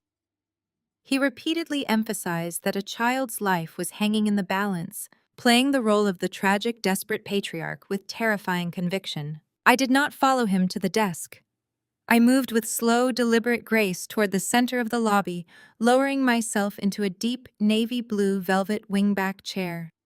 I crossed my legs, adjusted the hem of my sapphire silk gown, and picked up a heavy, glossy architectural magazine from the glass coffee table. I sat perfectly still, an island of absolute ice amidst his raging storm. The psychological contrast between us was stark and suffocating. Bradley was unraveling in real time, pacing furiously across the thick Turkish rug, running his hands through his hair and checking the dial of his luxury watch every 10 seconds. He berated a young nurse who quietly offered him a glass of water, snapping that he did not need hospitality. He needed immediate medical intervention. He pulled his smartphone from his pocket, dialing Amber over and over again, cursing loudly under his breath when the calls went straight to voicemail. He was a man entirely consumed by his own heroic delusion, desperately fighting to save a biological legacy that I knew for a medical fact did not exist. I slowly turned the crisp, thick pages of the magazine, my face a flawless mask of serene devotion. I did not read a single word of the articles on mid-century modern design. Instead, I watched my husband over the top of the glossy paper, studying him with the clinical detachment of a scientist observing a rat racing toward the end of a maze. The sheer arrogance radiating from him was astonishing. He truly believed he was the center of the universe, the vital savior rushing in to fix a catastrophic tragedy. He was so completely blinded by his own narcissism, so addicted to the narrative of his own superiority, that he had failed to look at the name on the clinic's frosted glass doors. He had failed to recognize the address. He had failed to realize that he was demanding a genetic paternity panel from the exact same facility that had permanently severed his reproductive capabilities 3 years ago. The minutes ticked by in agonizing heavy silence, broken only by the sound of Bradley's leather shoes pacing against the stone floor. Every passing second ratcheted the tension higher. He was a loaded spring ready to snap, completely oblivious to the fact that I was the one holding the trigger. Whenever he glanced my way seeking validation or comfort, I offered him a soft, reassuring nod. I played the part of the supportive, concerned wife, flawlessly letting him believe I was simply giving him the space he needed to process the impending medical ordeal. My silence fueled his delusion, encouraging his manic display of paternal desperation. I took a sip of complimentary sparkling water from a crystal tumbler, letting the cold carbonation fizz against my tongue, savoring the crisp, sharp taste of absolute control. Finally, the heavy oak door leading to the private examination corridors clicked open. The sound cut through Bradley's frantic pacing like a gunshot. A senior nurse dressed in immaculate designer scrubs and holding a digital tablet stepped out into the quiet lobby. Her expression was highly guarded, reflecting the discreet, non-judgmental professionalism Dr. Thorne's elite clientele demanded. She cleared her throat softly and called Bradley's name. Bradley surged forward instantly. He loosened his silk tie, his chest heaving as he prepared to march into the examination room and offer up his DNA. He turned back to me for a brief second, his face pale and slick with sweat, and told me to stay in the waiting room.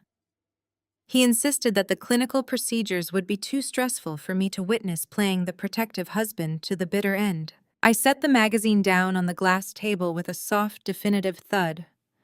I stood up, smoothing my silk gown, and walked across the limestone floor with unhurried, lethal purpose. I stepped right up to his side and smoothly slid my arm through his, locking my hand securely around his bicep. I looked up into his frantic, wide eyes and offered him a smile that was entirely devoid of warmth. I told him with a voice full of unyielding, ironclad devotion that there was absolutely no way I was going to sit in the lobby. I insisted that we were partners in everything, and I would never let him face a life-altering medical crisis alone. Bradley opened his mouth to protest, but the nurse was already holding the corridor door open waiting for us. Trapped by his own performance and my unwavering grip, he swallowed hard and nodded. Together, arm in arm, we stepped out of the lobby and walked down the brightly lit sterile hallway toward Dr. Thorne's private suite. We reached the end of the brightly lit sterile hallway, and the heavy soundproof door clicked shut behind us, sealing us inside Dr. Thorne's private consultation suite. The room was a masterclass in clinical luxury designed specifically to soothe the anxieties of the ultra-wealthy. Instead of harsh fluorescent bulbs, soft ambient lighting illuminated walls painted in calming shades of slate and sage. A massive frosted glass desk dominated the center of the space, completely free of the usual medical clutter. Behind it sat Dr. Thorne himself, a meticulous, distinguished physician with silvering hair, wearing a tailored suit beneath a pristine, pressed white lab coat. Spread out on the immaculate surface of his desk were two distinct sets of paperwork. On his left rested the freshly printed, expedited blood panel requisitions that the reception staff had just generated. On his right sat a significantly thicker, heavier cream-colored manila folder. It was Bradley's comprehensive, archived medical history retrieved from the clinic's secure vault exactly as I had orchestrated. Bradley did not bother to sit down. The moment we crossed the threshold, he dropped my arm and began pacing the length of the plush, hand-woven rug. The expensive leather of his shoes squeaked sharply against the polished floorboards near the baseboards as he marched back and forth. He completely discarded any pretense of polite medical consultation, immediately treating Dr. Thorne like a subordinate employee, failing to meet a critical quarterly deadline. He began barking orders, his voice loud and echoing with absolute entitled authority. He demanded that the clinic bypass all standard protocols. He insisted that the human leukocyte antigen typing be rushed to the absolute front of the queue, threatening to bring the entire weight of his venture capital firm down upon the facility if they failed to deliver the genetic matrix within 24 hours. I moved gracefully toward the corner of the suite and lowered myself into a sleek leather guest chair. I crossed my legs, smoothed the fabric of my sapphire gown, and picked up a glossy architectural magazine resting on the adjacent side table. I sat perfectly still, casually flipping open the cover, my eyes scanning the pages of mid-century modern interiors, while my peripheral vision remained locked on the unfolding spectacle. The psychological contrast between us was stark and absolute. Bradley was a chaotic, unraveling storm of masculine panic, practically vibrating with the manic energy of a patriarch fighting to protect his legacy. I was an island of glacial, terrifying serenity. I did not offer him a single word of comfort. I simply turned a glossy page, the soft rustle of the paper serving as a quiet, rhythmic underscore to his frantic demands. Bradley leaned over the glass desk, planting his fists on the surface to assert his physical dominance over the seated physician. He loudly, aggressively proclaimed that money was no object. He boasted about chartering a private medical flight to Switzerland if the local oncology wards proved inadequate. He repeatedly referred to the dying toddler as his own flesh and blood, his voice thick with a counterfeit, dramatic anguish. He demanded that his blood be drawn immediately, insisting that his own bone marrow would be the ultimate life-saving cure. His staggering arrogance blinded him completely. He was so deeply entrenched in the delusion of his own genetic superiority that he failed to recognize the sheer biological impossibility of his demands. Dr. Thorne did not flinch under the barrage of aggressive posturing. Instead, the seasoned physician looked profoundly, deeply confused. His brow furrowed into tight lines, creasing the skin above his wire-rimmed glasses. He reached out and picked up the heavy archived file from 3 years ago, flipping it open to scan the top page. He then looked down at the freshly printed, expedited blood panel requisition. His eyes darted rapidly back and forth between the two contradictory sets of documents. The clinical, composed certainty he usually projected to his elite clientele completely evaporated, replaced by a deep, uncomfortable bewilderment. Dr. Thorne adjusted his glasses, pushing them up the bridge of his nose as if trying to bring the absurd situation into sharper focus. He looked up at Bradley, tracking my husband's frantic, sweating face, before slowly shifting his gaze across the room to look directly at me.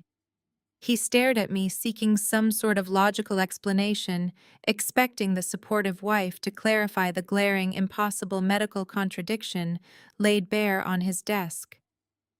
I did not break my icy stillness. I slowly looked up from my magazine, meeting the doctor's bewildered gaze with a blank, unyielding stare. I offered absolutely nothing, silently commanding him to execute the task he had been paid to perform. Bradley, completely oblivious to the silent, heavily loaded exchange between the doctor and his wife, reached his breaking point. The lack of immediate groveling compliance infuriated him. He stopped pacing and planted himself directly in front of the desk, his chest heaving with exasperation. He threw his hands up in the air, his voice dripping with executive condescension as he demanded to know what the holdup was. He barked that every passing second was a matter of life and death for his son, ordering the doctor to stop staring at paperwork and call in the phlebotomy team immediately. The heavy silence in the consultation suite finally seemed to fracture under the weight of his demands. Dr. Thorne let out a long, weary sigh. It was the heavy exhalation of a medical professional, realizing he was standing at ground zero of a catastrophic domestic detonation. He carefully took off his wire-rimmed glasses, folding the arms and placing them meticulously next to his keyboard. He reached out and placed his hand flat against the thick, cream-colored archived file. With a slow, deliberate motion, he pushed the folder forward, sliding it precisely into the center of the glass desk so that the bold black lettering of Bradley's name was impossible to ignore. Dr. Thorne leaned back in his leather chair, folding his hands together, his profound confusion hardening into a clinical, inevitable reality. He spoke the fateful words clearly, the syllables falling into the quiet room like heavy stones. "Wait, you are requesting a direct biological parent match. Hasn't your wife told you the truth yet, Bradley?" The air in the private suite instantly vanished. Bradley froze, completely paralyzed mid-breath. His aggressive, entitled posture dissolved the manic energy draining from his muscles in a single devastating second. The arrogant, demanding patriarch vanished, replaced by a rigid, hollow stiffness. His expression cracked, shifting rapidly into a mask of pure, unadulterated bewilderment. He blinked, staring blankly down at the seated physician, before his eyes slowly, mechanically moved to the thick, archived file resting on the desk. He turned his head, looking across the room at me, still sitting perfectly composed, with the magazine resting in my lap, and then looked back to the doctor. A dark, terrifying confusion washed over his pale features. "Told me what?" The words were barely a whisper slipping from his lips, entirely void of his previous bluster. The ambient temperature in the opulent room plummeted 10 degrees, plunging the space into a sudden suffocating absolute zero. "Told me what?" Bradley repeated the words, scraping out of his throat like crushed glass. He stood completely rigid, his hands still planted firmly on the frosted glass surface of the desk, but the aggressive tension in his shoulders had instantly evaporated into a brittle, terrifying fragility. Dr. Thorne let out a slow, measured breath, the sound impossibly loud in the suffocating quiet of the consultation room. He pulled the thick, cream-colored archived file closer to him, aligning its edges with meticulous precision before looking back up at my husband. The physician slipped effortlessly into the detached clinical persona reserved for delivering terminal diagnoses, his voice steady and completely stripped of emotion. He stated that there appeared to be a catastrophic miscommunication regarding Bradley's fundamental reproductive capabilities. He tapped his index finger against the top sheet of the medical record, explaining that 36 months ago, during a comprehensive fertility screening performed prior to a minor urological intervention, the clinic had run a full, highly detailed chromosomal karyotype. Dr. Thorne adjusted his wire-rimmed glasses, his gaze locking directly onto Bradley's pale, sweat-slicked face. He dropped the bomb with absolute devastating surgical precision. He announced that the screening had revealed a rare, irreversible genetic condition known as Klinefelter syndrome mosaicism. Bradley blinked, his mouth opening slightly, as his brain desperately tried and completely failed to process the terminology. Dr. Thorne did not offer him a moment of reprieve. He translated the diagnosis into brutal, inescapable layman's terms. He explicitly stated that the condition resulted in a complete and total absence of viable spermatozoa. He pronounced Bradley 100% sterile. Dr. Thorne folded his hands on the desk, his voice echoing against the soundproofed walls with absolute scientific finality, and stated unequivocally that it was biologically impossible for him to be the father of any child. The color drained from Bradley's face with terrifying speed, leaving his skin an ashen, sickly gray. His entire identity, the towering narcissistic ego he had spent a lifetime meticulously cultivating, shattered into a million irreparable pieces in the space of a single heartbeat.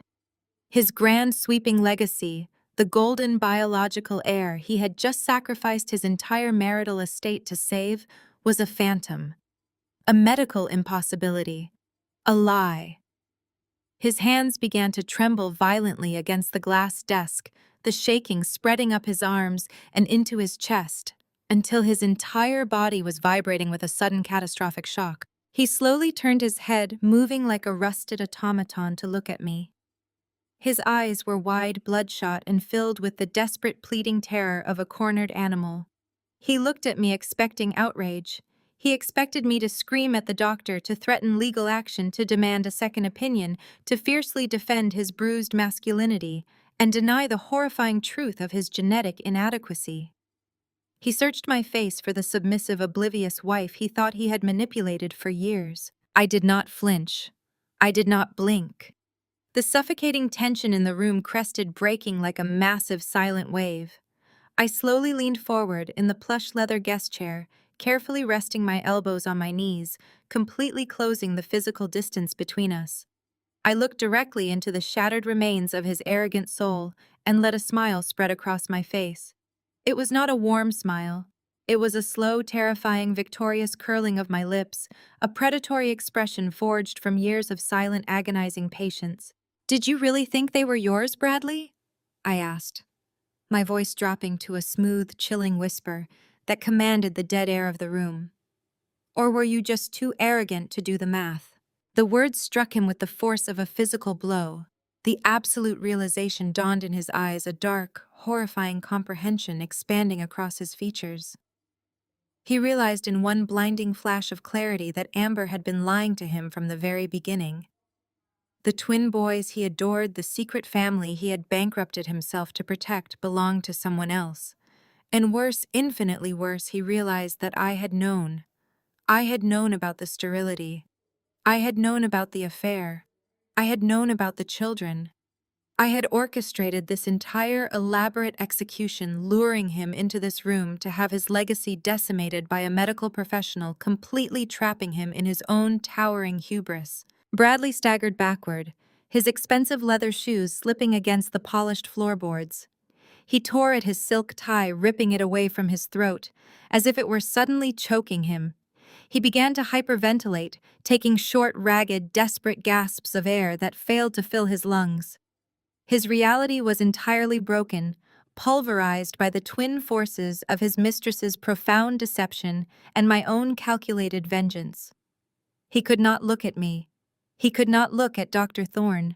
He spun around, slamming his shoulder against the heavy, soundproofed door, and stumbled out of the consultation suite like a man fleeing a burning building. I remained perfectly seated, listening to his heavy, frantic footsteps echoing down the pristine hallway, accompanied by the panicked shouts of the reception staff as he barreled through the luxury lobby.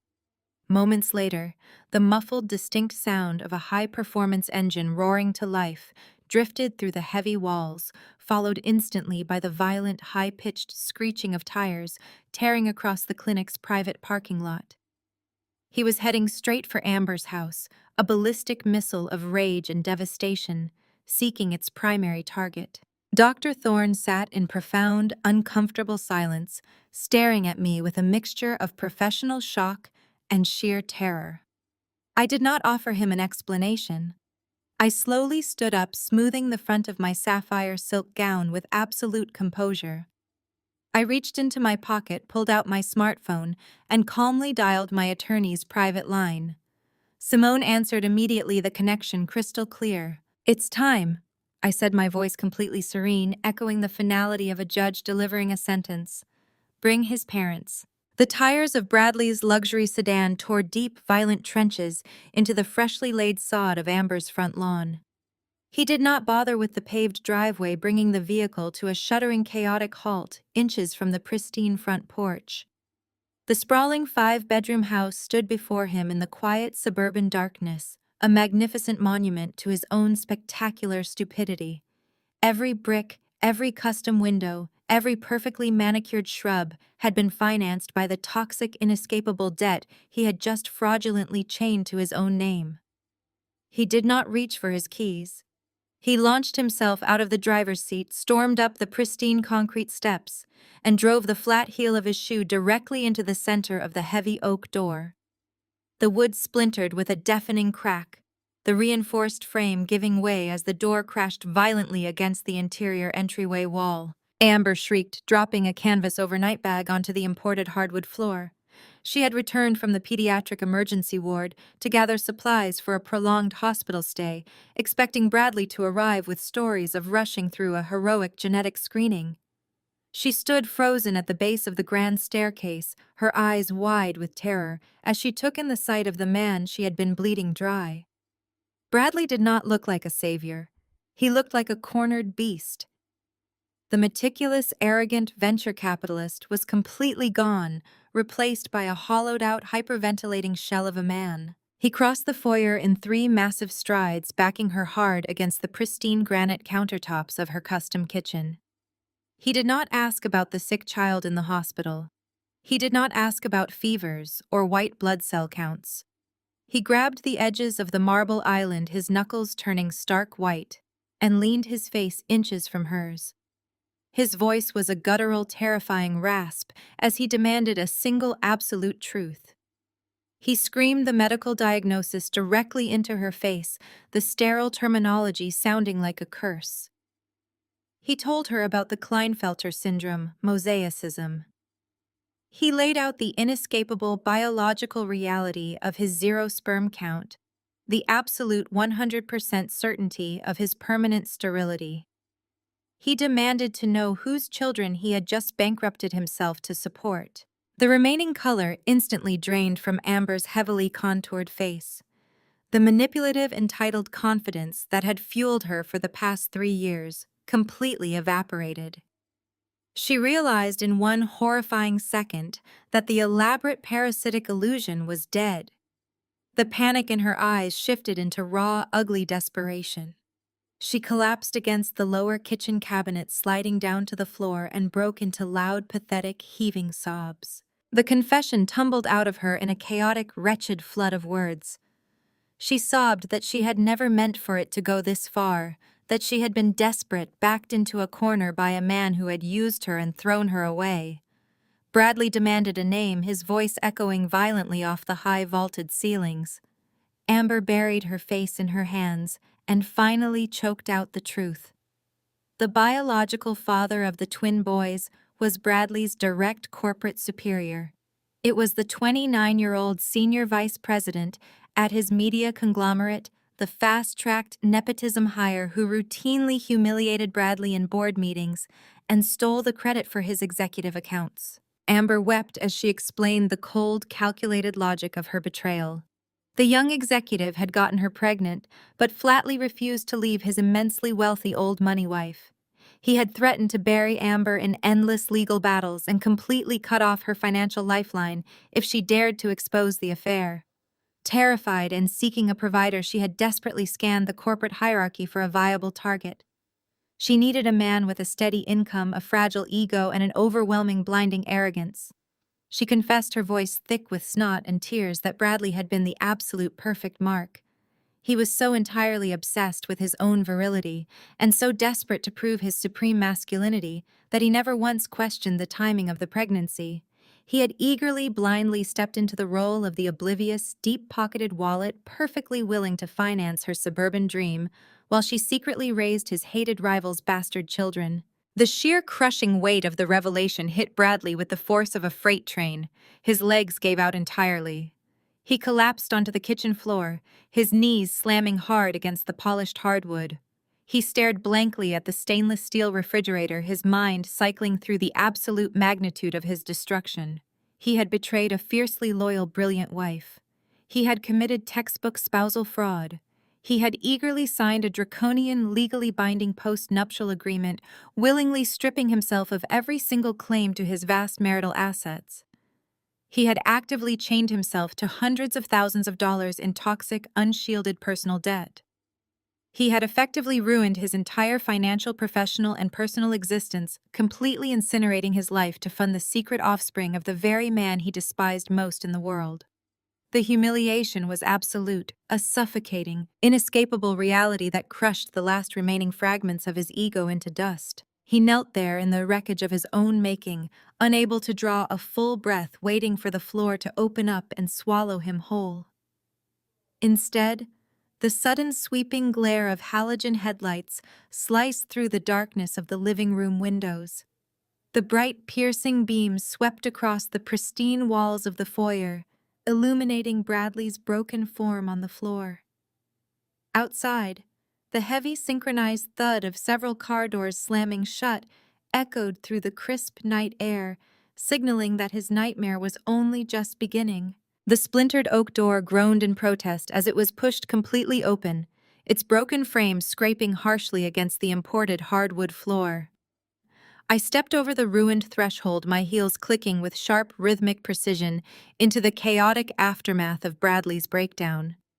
Simone flanked my right side, dressed in a razor-sharp charcoal pantsuit, carrying her slim leather briefcase like a loaded weapon. We moved into the foyer with synchronized lethal purpose, bringing the cold reality of the outside world directly into Amber's suburban sanctuary. Directly behind us, utterly oblivious to the sheer destruction radiating from the kitchen, walked Patricia and Richard. Simone had executed her assignment with terrifying, flawless perfection. She had called my in-laws less than an hour ago, adopting her most accommodating professional tone, to invite them to a surprise family gathering. She had assured them it was an official meeting to discuss the future of their secret grandsons, baiting a trap they were all too eager to walk into. Patricia, eternally addicted to the performance of high society matriarchy, had practically sprinted to the address. She pushed her way past Simone into the entryway, her arms wrapped around a massive, absurdly expensive wooden rocking horse, adorned with a giant shimmering silver bow. Richard followed closely on her heels, struggling to balance 3 oversized gift boxes wrapped in pristine metallic blue paper. They were entirely prepared for a festive, tearful reunion where they would officially welcome their biological heirs and permanently discard me. Patricia's heavily powdered face was stretched into a wide, triumphant smile as she crossed the foyer, completely ignoring the fact that the front door had been violently kicked off its hinges. She opened her mouth to announce her grand arrival, but the joyous greeting died instantly in her throat. The smile evaporated into a choked, horrifying gasp. She stopped dead in her tracks, her manicured hands going slack and losing their grip on the rocking horse. It toppled to the floor with a hollow, resounding thud, the silver bow crushing against the baseboards. Richard bumped into her back, the blue gift boxes sliding precariously from his grip as he finally registered the horrific tableau unfolding a few feet away. It was not the joyous, legacy-affirming celebration they had anticipated. Bradley was still crumpled on his knees in the center of the custom kitchen, his expensive suit wrinkled and ruined, his shoulders heaving with ugly, desperate, wet sobs. He looked like a shattered, empty shell, completely stripped of the arrogant superiority he had inherited from the 2 people standing paralyzed in the hallway. A few feet away from him, Amber was cowering against the lower cabinets, her knees pulled tightly to her chest, dark mascara running down her tear-stained cheeks in thick, ugly rivers. The air in the house was thick, sour, and suffocating with the distinct scent of absolute ruin. Simone did not miss a single beat, operating with the cold mechanical efficiency of a corporate shark sealing a hostile takeover. She turned back toward the entryway. She gripped the heavy brass handle of the splintered front door, pulled it firmly shut, and twisted the deadbolt. The sharp, metallic click echoed through the silent, vaulted ceilings of the suburban house, effectively sealing us all inside the wreckage. She then stepped back, crossing her arms and leaning against the wall, serving as an impenetrable silent guard at the only exit. I walked past the dropped toys and discarded gift boxes, stepping into the center of the living room to claim the space with absolute authority. I did not rush. I did not raise my voice. I smoothed the skirt of my sapphire silk gown and stood incredibly tall, letting the sheer weight of my presence bear down on the room. This was the final act, the ultimate reckoning I had meticulously orchestrated for the family that had spent years trying to break my spirit and drain my worth. I looked down at my husband, offering him nothing but a blank, unforgiving stare as he whimpered pathetically on the floor. The shock paralyzing Patricia quickly morphed into aggressive, blinding indignation. Her maternal instincts, twisted by decades of enabling her son's absolute worst behaviors, kicked into overdrive. She completely ignored the obvious crushing guilt radiating from Bradley and the cowering, terrified mistress in the corner. In Patricia's warped reality, her golden child could never be the architect of his own demise. There always had to be an external villain to blame. She locked her eyes on me, her face contorting with a sudden, visceral hatred.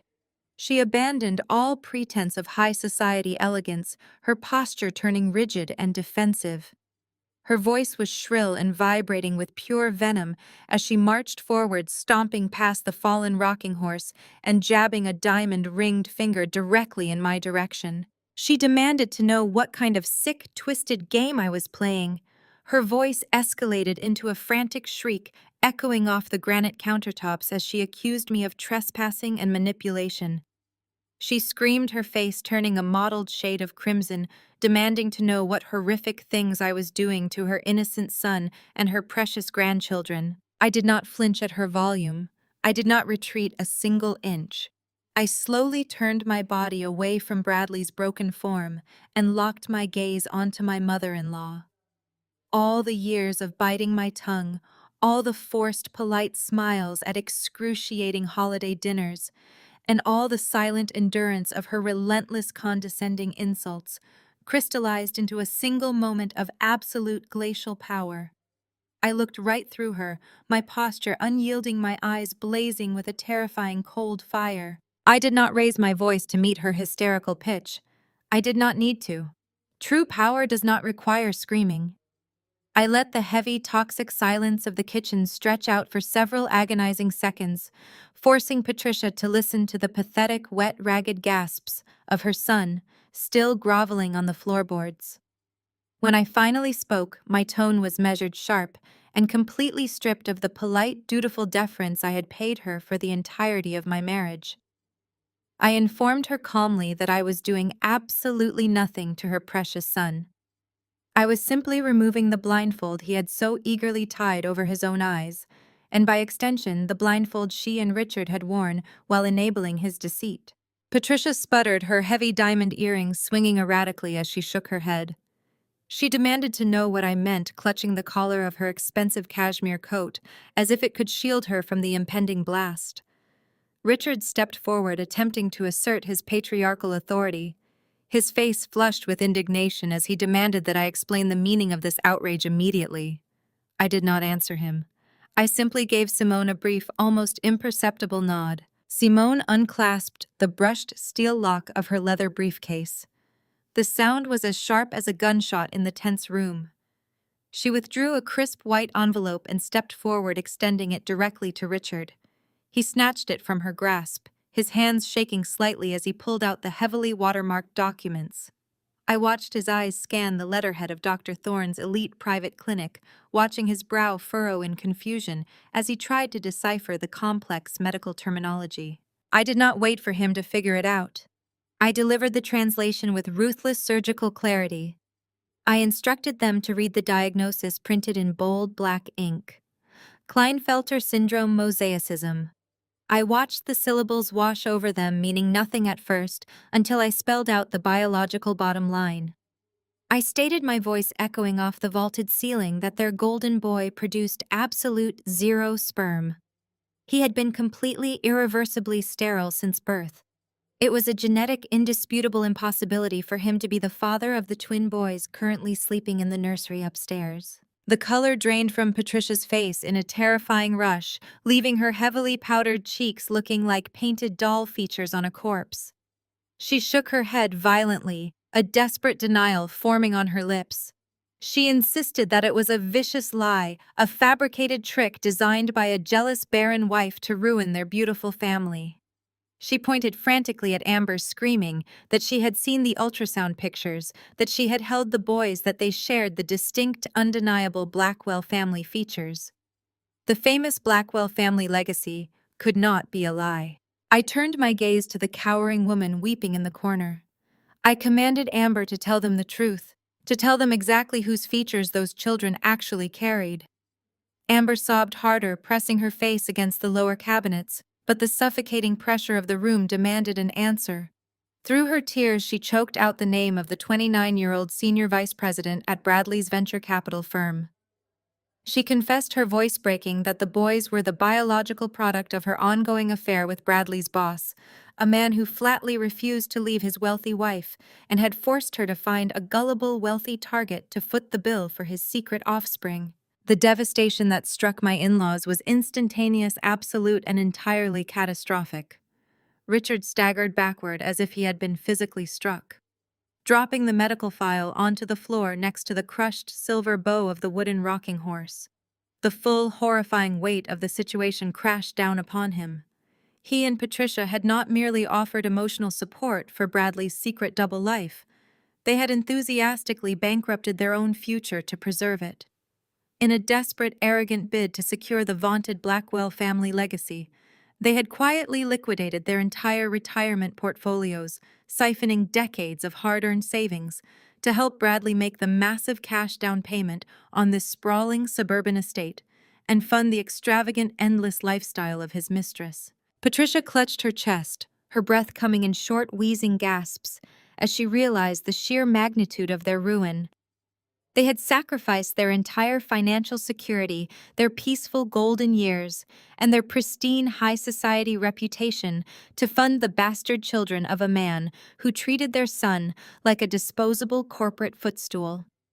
The prestigious Blackwell bloodline they prized above all else, the grand dynasty they believed they were protecting and nurturing, was a total humiliating farce. They had paid a premium, life-destroying price to raise another man's legacy, while their own son was played for an absolute, unmitigated fool. Bradley remained curled on his knees, unable to look at his parents, unable to look at me, completely paralyzed by the sheer magnitude of his public execution. But the reckoning was not yet complete. Simone stepped forward again, moving with the lethal, unhurried grace of an apex predator closing in for the kill. She withdrew a thick, heavy manila folder from her briefcase and dropped it directly onto the floor in front of Bradley's trembling hands. It landed with a dull, heavy thud that made him flinch violently. Simone's voice was crisp, professional, and entirely devoid of mercy. She informed him that the folder contained the formal filings for the dissolution of our marriage, signed, sealed, and effective immediately. But that was merely the prologue to his destruction. She outlined the contents of the subsequent pages, undeniable, irrefutable forensic accounting proof of his massive corporate embezzlement. She detailed exactly how he had systematically, illegally siphoned funds from our joint marital accounts and his firm's venture capital reserves to maintain this secret household. Finally, she pointed to the top document, an immediate court-ordered injunction, freezing every single asset attached to his name, including the offshore accounts and the joint holdings he shared with his parents. Bradley was legally, financially, and completely trapped. He had no money, no job security, no wife, and no biological children.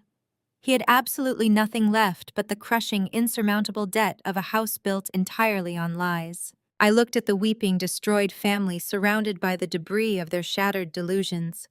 Patricia was sobbing hysterically into Richard's shoulder, while Richard stared blankly at the wall, the reality of his liquidated retirement paralyzing him.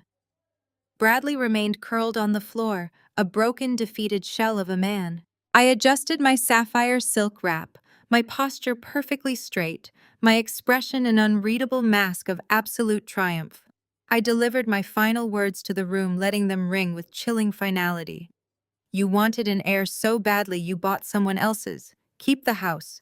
You're going to need it. I turned on my heel, the sound of my shoes sharp against the hardwood. Simone followed seamlessly, her briefcase snapped shut.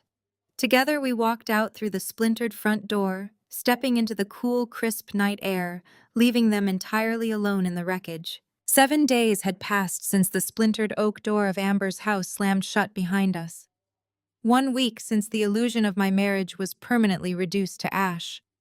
Now the battleground had shifted from the suffocating emotional wreckage of suburban infidelity to the sterile, unforgiving arena of corporate law. The conference room at Simone's top-tier firm was a masterpiece of intimidation. Suspended 40 floors above the city, it featured severe floor-to-ceiling glass walls, a massive table carved from a single slab of polished black walnut, and an atmosphere so frigid it could freeze blood. I sat perfectly still in a high-backed leather chair, dressed in an immaculate ivory suit, sipping sparkling water. I felt entirely detached from the man sitting directly across from me. Bradley looked as though he had aged a decade in a matter of days. The sharp, meticulously groomed venture capitalist was a ghost. His skin carried a sickly, pallid gray hue. His eyes were bloodshot and sunken into dark, bruised hollows, and his normally pristine posture had collapsed into a defensive slouch. Yet the most offensive thing about him was the desperate, clinging remnant of his arrogance. Beside him sat a man who reeked of bargain basement desperation. Bradley's new legal counsel wore a poorly fitted, shiny polyester suit and was already sweating profusely under the icy glare of Simone's unwavering stare. He frantically shuffled through a disorganized stack of papers, pulling manila folders out of a scuffed briefcase that looked like it had been bought at a discount office supply store. Despite looking like a man standing before a firing squad, Bradley attempted to seize control of the narrative. He cleared his throat, trying to summon the booming executive voice he used to dominate boardrooms, but it came out as a weak, reedy croak. His discount lawyer launched into a rambling, disorganized monologue about equitable distribution, community property laws, and marital rights. He asserted with entirely unearned confidence that despite the unfortunate circumstances surrounding the dissolution of the union, Bradley was legally entitled to exactly 50% of my total venture capital assets. The lawyer then boldly pivoted to the subject of debt. He slapped a bank statement onto the black walnut table, pointing a shaking finger at the bottom line. He declared that the $500,000 home equity line of credit, the massive debt facility that had been aggressively drained over the past year, was a joint marital obligation. Because the funds had been withdrawn while the marriage was still legally intact, Bradley and his lawyer demanded that I assume immediate responsibility for half of the outstanding balance. Bradley crossed his arms over his chest, a fleeting, ugly sneer touching the corners of his mouth. He actually believed he had leverage. He believed that the sheer volume of the debt would force me into a quiet, generous settlement just to make the public embarrassment disappear and protect my own credit portfolio. He looked at me expecting to see panic. He expected to see the compliant, accommodating wife he had manipulated for years. Instead, he saw a stone wall. Simone did not interrupt the sweaty lawyer's opening statement. She let him talk himself into a corner, allowing the silence in the room to stretch out and amplify his obvious incompetence. When he finally ran out of breath and sat back looking immensely proud of himself, Simone simply smiled. It was a terrifying, brilliant expression. She reached into her sleek designer portfolio and withdrew a single impeccably bound document. It was the post-nuptial agreement, specifically the ironclad addendum Bradley had signed weeks prior, when he still believed he was outsmarting everyone to protect his own fabricated assets. Simone slid the document across the polished surface of the table. The heavy paper glided with a soft, menacing hiss, coming to a stop directly in front of Bradley's attorney. She instructed the man, her voice ringing with absolute lethal authority, to turn to Section 4, Paragraph B. She commanded him to read the fraud and asset dissipation clause out loud. The lawyer hesitated, wiping a bead of sweat from his upper lip before scanning the dense legal text. As his eyes darted across the page, the remaining color drained completely from his face, his expression dropping into a mask of pure horror. Simone did not wait for him to find his voice. She systematically, ruthlessly broke down the trap. She explained, enunciating every single syllable with crystal clarity, that marital debt is only classified as a shared burden when the funds are utilized for the mutual benefit of the marriage. She laid out the undisputed, legally documented facts. Bradley had authorized the withdrawal of $500,000 from the home equity line. He had then funneled every single penny of that money into a secret shell account used exclusively to lease a luxury suburban home, purchase high-end vehicles, and fund the daily lifestyle of his mistress. Furthermore, he had done so under the completely fraudulent pretense that he was supporting his own biological children. Simone leaned forward, placing both hands flat on the table, closing the distance between them. Because the capital was utilized entirely for non-marital fraud funding, an illicit affair, and financing the offspring of another man, the post-nuptial addendum triggered an immediate automatic reclassification of the debt. She stated the final, inescapable reality. The agreement explicitly dictated that any funds squandered through infidelity or deceit were solely the responsibility of the offending party. The $500,000 deficit was legally, permanently, and entirely Bradley's individual burden. Furthermore, the clause instantly voided any and all claims he might have ever had to my personal fortune, my venture capital portfolio, and my future earnings. The trap he had eagerly signed to protect himself from my business risks had been perfectly engineered to financially annihilate him. The air in the glass-walled conference room grew heavy and completely still. Bradley's cheap lawyer swallowed hard, the sound painfully loud in the deafening silence. He did not attempt to argue. He did not attempt to negotiate or offer a counter-proposal. He simply stopped reading the document, closed his scuffed briefcase with a decisive clicking snap, and leaned slightly to his left. He lowered his head and whispered directly into Bradley's ear, his tone carrying the grim finality of a terminal diagnosis. He informed his client that the paperwork was bulletproof, the trap was perfectly sprung, and that they were completely, utterly outmatched. He told Bradley that he was ruined. Bradley sat frozen in his chair, the last remaining shreds of his ego evaporating into the cold, filtered air conditioning. His eyes darted wildly around the room, searching for a loophole, a lifeline, a shred of sympathy that simply did not exist. He finally grasped the absolute totality of the devastation. He was walking out of this building with hundreds of thousands of dollars in toxic, unshielded personal debt, zero claim to the millions he had plotted to steal, and a public humiliation that would ensure he never worked in the financial sector again. He was entirely, inescapably destroyed. The frigid, glass-walled conference room, where Bradley's entire existence officially evaporated, felt like a lifetime ago. 6 months had passed since that definitive checkmate, and the suffocating, toxic air of my former marriage had been completely replaced by the electric, humming energy of the International Departure Terminal. Sunlight poured through the massive, arched skylights, illuminating the sleek chrome and polished terrazzo floors of the concourse. I sat at a high-top table inside a chic, bustling airport cafe, savoring the rich, dark crema of a perfectly pulled espresso. I was not alone. Simone sat to my right, her signature boardroom armor traded for a razor-sharp cashmere travel coat, while Mitchell lounged across from us, scrolling through a financial terminal on his tablet with a relaxed, victorious smile. We were not gathering to strategize or deploy legal countermeasures. We were simply enjoying a well-earned victory lap. Mitchell set his tablet face down on the cool marble table and leaned forward, eager to indulge in the final post-mortem of the empire we had systematically dismantled.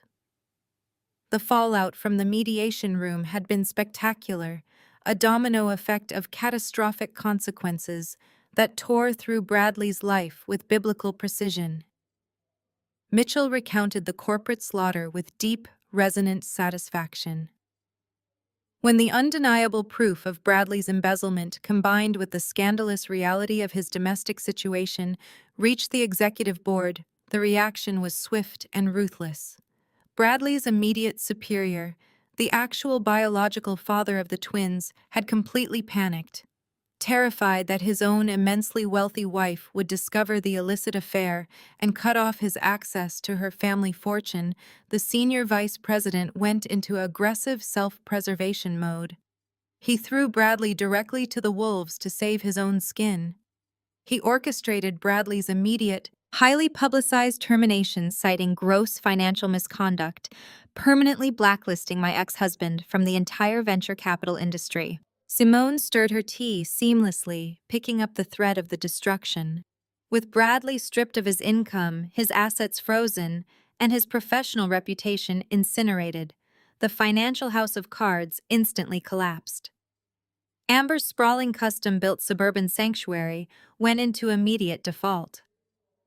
The bank foreclosed on the property with ruthless speed, sending moving trucks to forcibly evict her and the children from the pristine neighborhood she had manipulated her way into. But the most poetic justice, Simone noted with a cool, detached smile, was reserved for Patricia and Richard. They had aggressively drained their unshielded retirement accounts to fund what they believed was the supreme Blackwell legacy. When the truth shattered that illusion, they were left holding nothing but toxic debt. The financial strain was absolute. Facing total bankruptcy and the crushing humiliation of their high society peers discovering their ruin, my former in-laws had been forced to aggressively downsize. They had sold off every remaining asset, forfeited their country club memberships, and moved into a cramped, dark single-bedroom condo on the outskirts of the city. Their grand dynastic delusions had been reduced to a claustrophobic, inescapable nightmare. As Mitchell chuckled at the sheer magnitude of their self-inflicted misery, the screen of my smartphone suddenly illuminated against the dark marble of the cafe table. The device vibrated with an incoming call. The caller ID flashed brightly, displaying Patricia's name. A profound, absolute quiet settled over our table.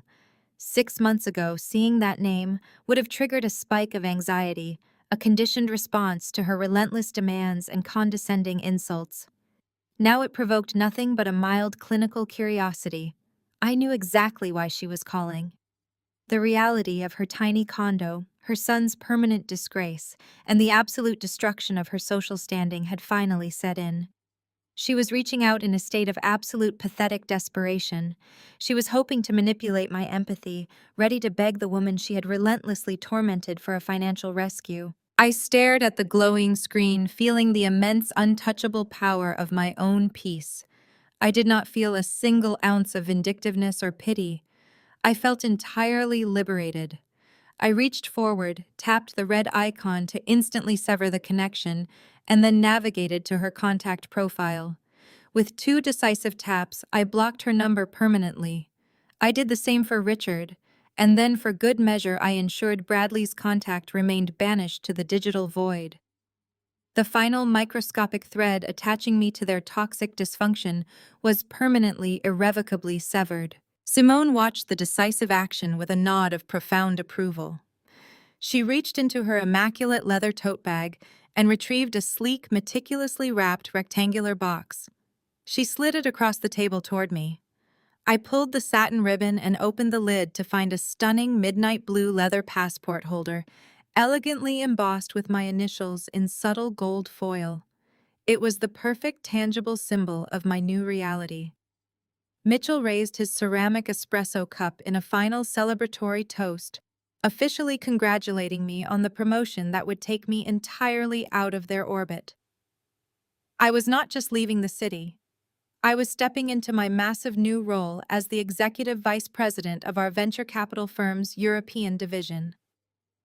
I was boarding a flight to London, taking command of an entire international portfolio and leaving the ashes of my former life an ocean away.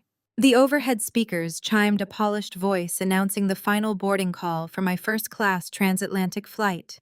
I gathered my belongings, slipping my passport into the new leather case. As I walked down the wide, sunlit concourse toward my gate, a profound clarity washed over me. Society conditions women to react to betrayal with loud, messy hysterics. They expect the screaming, the broken dishes, the chaotic emotional explosions that inevitably paint the victim as unstable and crazy. Bradley and Patricia had banked entirely on that predictable, weak reaction. They had profoundly underestimated me. They never understood that true power does not roar. It observes, it calculates, and it strikes with absolute lethal precision. My silence and my strategy had been my greatest, most devastating weapons. I handed my ticket to the gate agent, stepped onto the plush carpet of the jet bridge, and walked purposefully toward absolute, unbridled freedom. The most profound lesson from Sydney's journey is that true power lies in calculated silence and strategic action rather than chaotic emotional reactions. When faced with ultimate betrayal, society often expects loud, messy confrontations that ultimately diminish the victim's credibility. Sydney demonstrated that retaining your composure and methodically dismantling the systems that oppressed you is the ultimate form of self-respect and justice. Her story teaches us that our worth is never defined by those who betray us, but by how we choose to rebuild our lives on our own terms. Take control of your narrative and share your own experiences of setting boundaries in the comments below.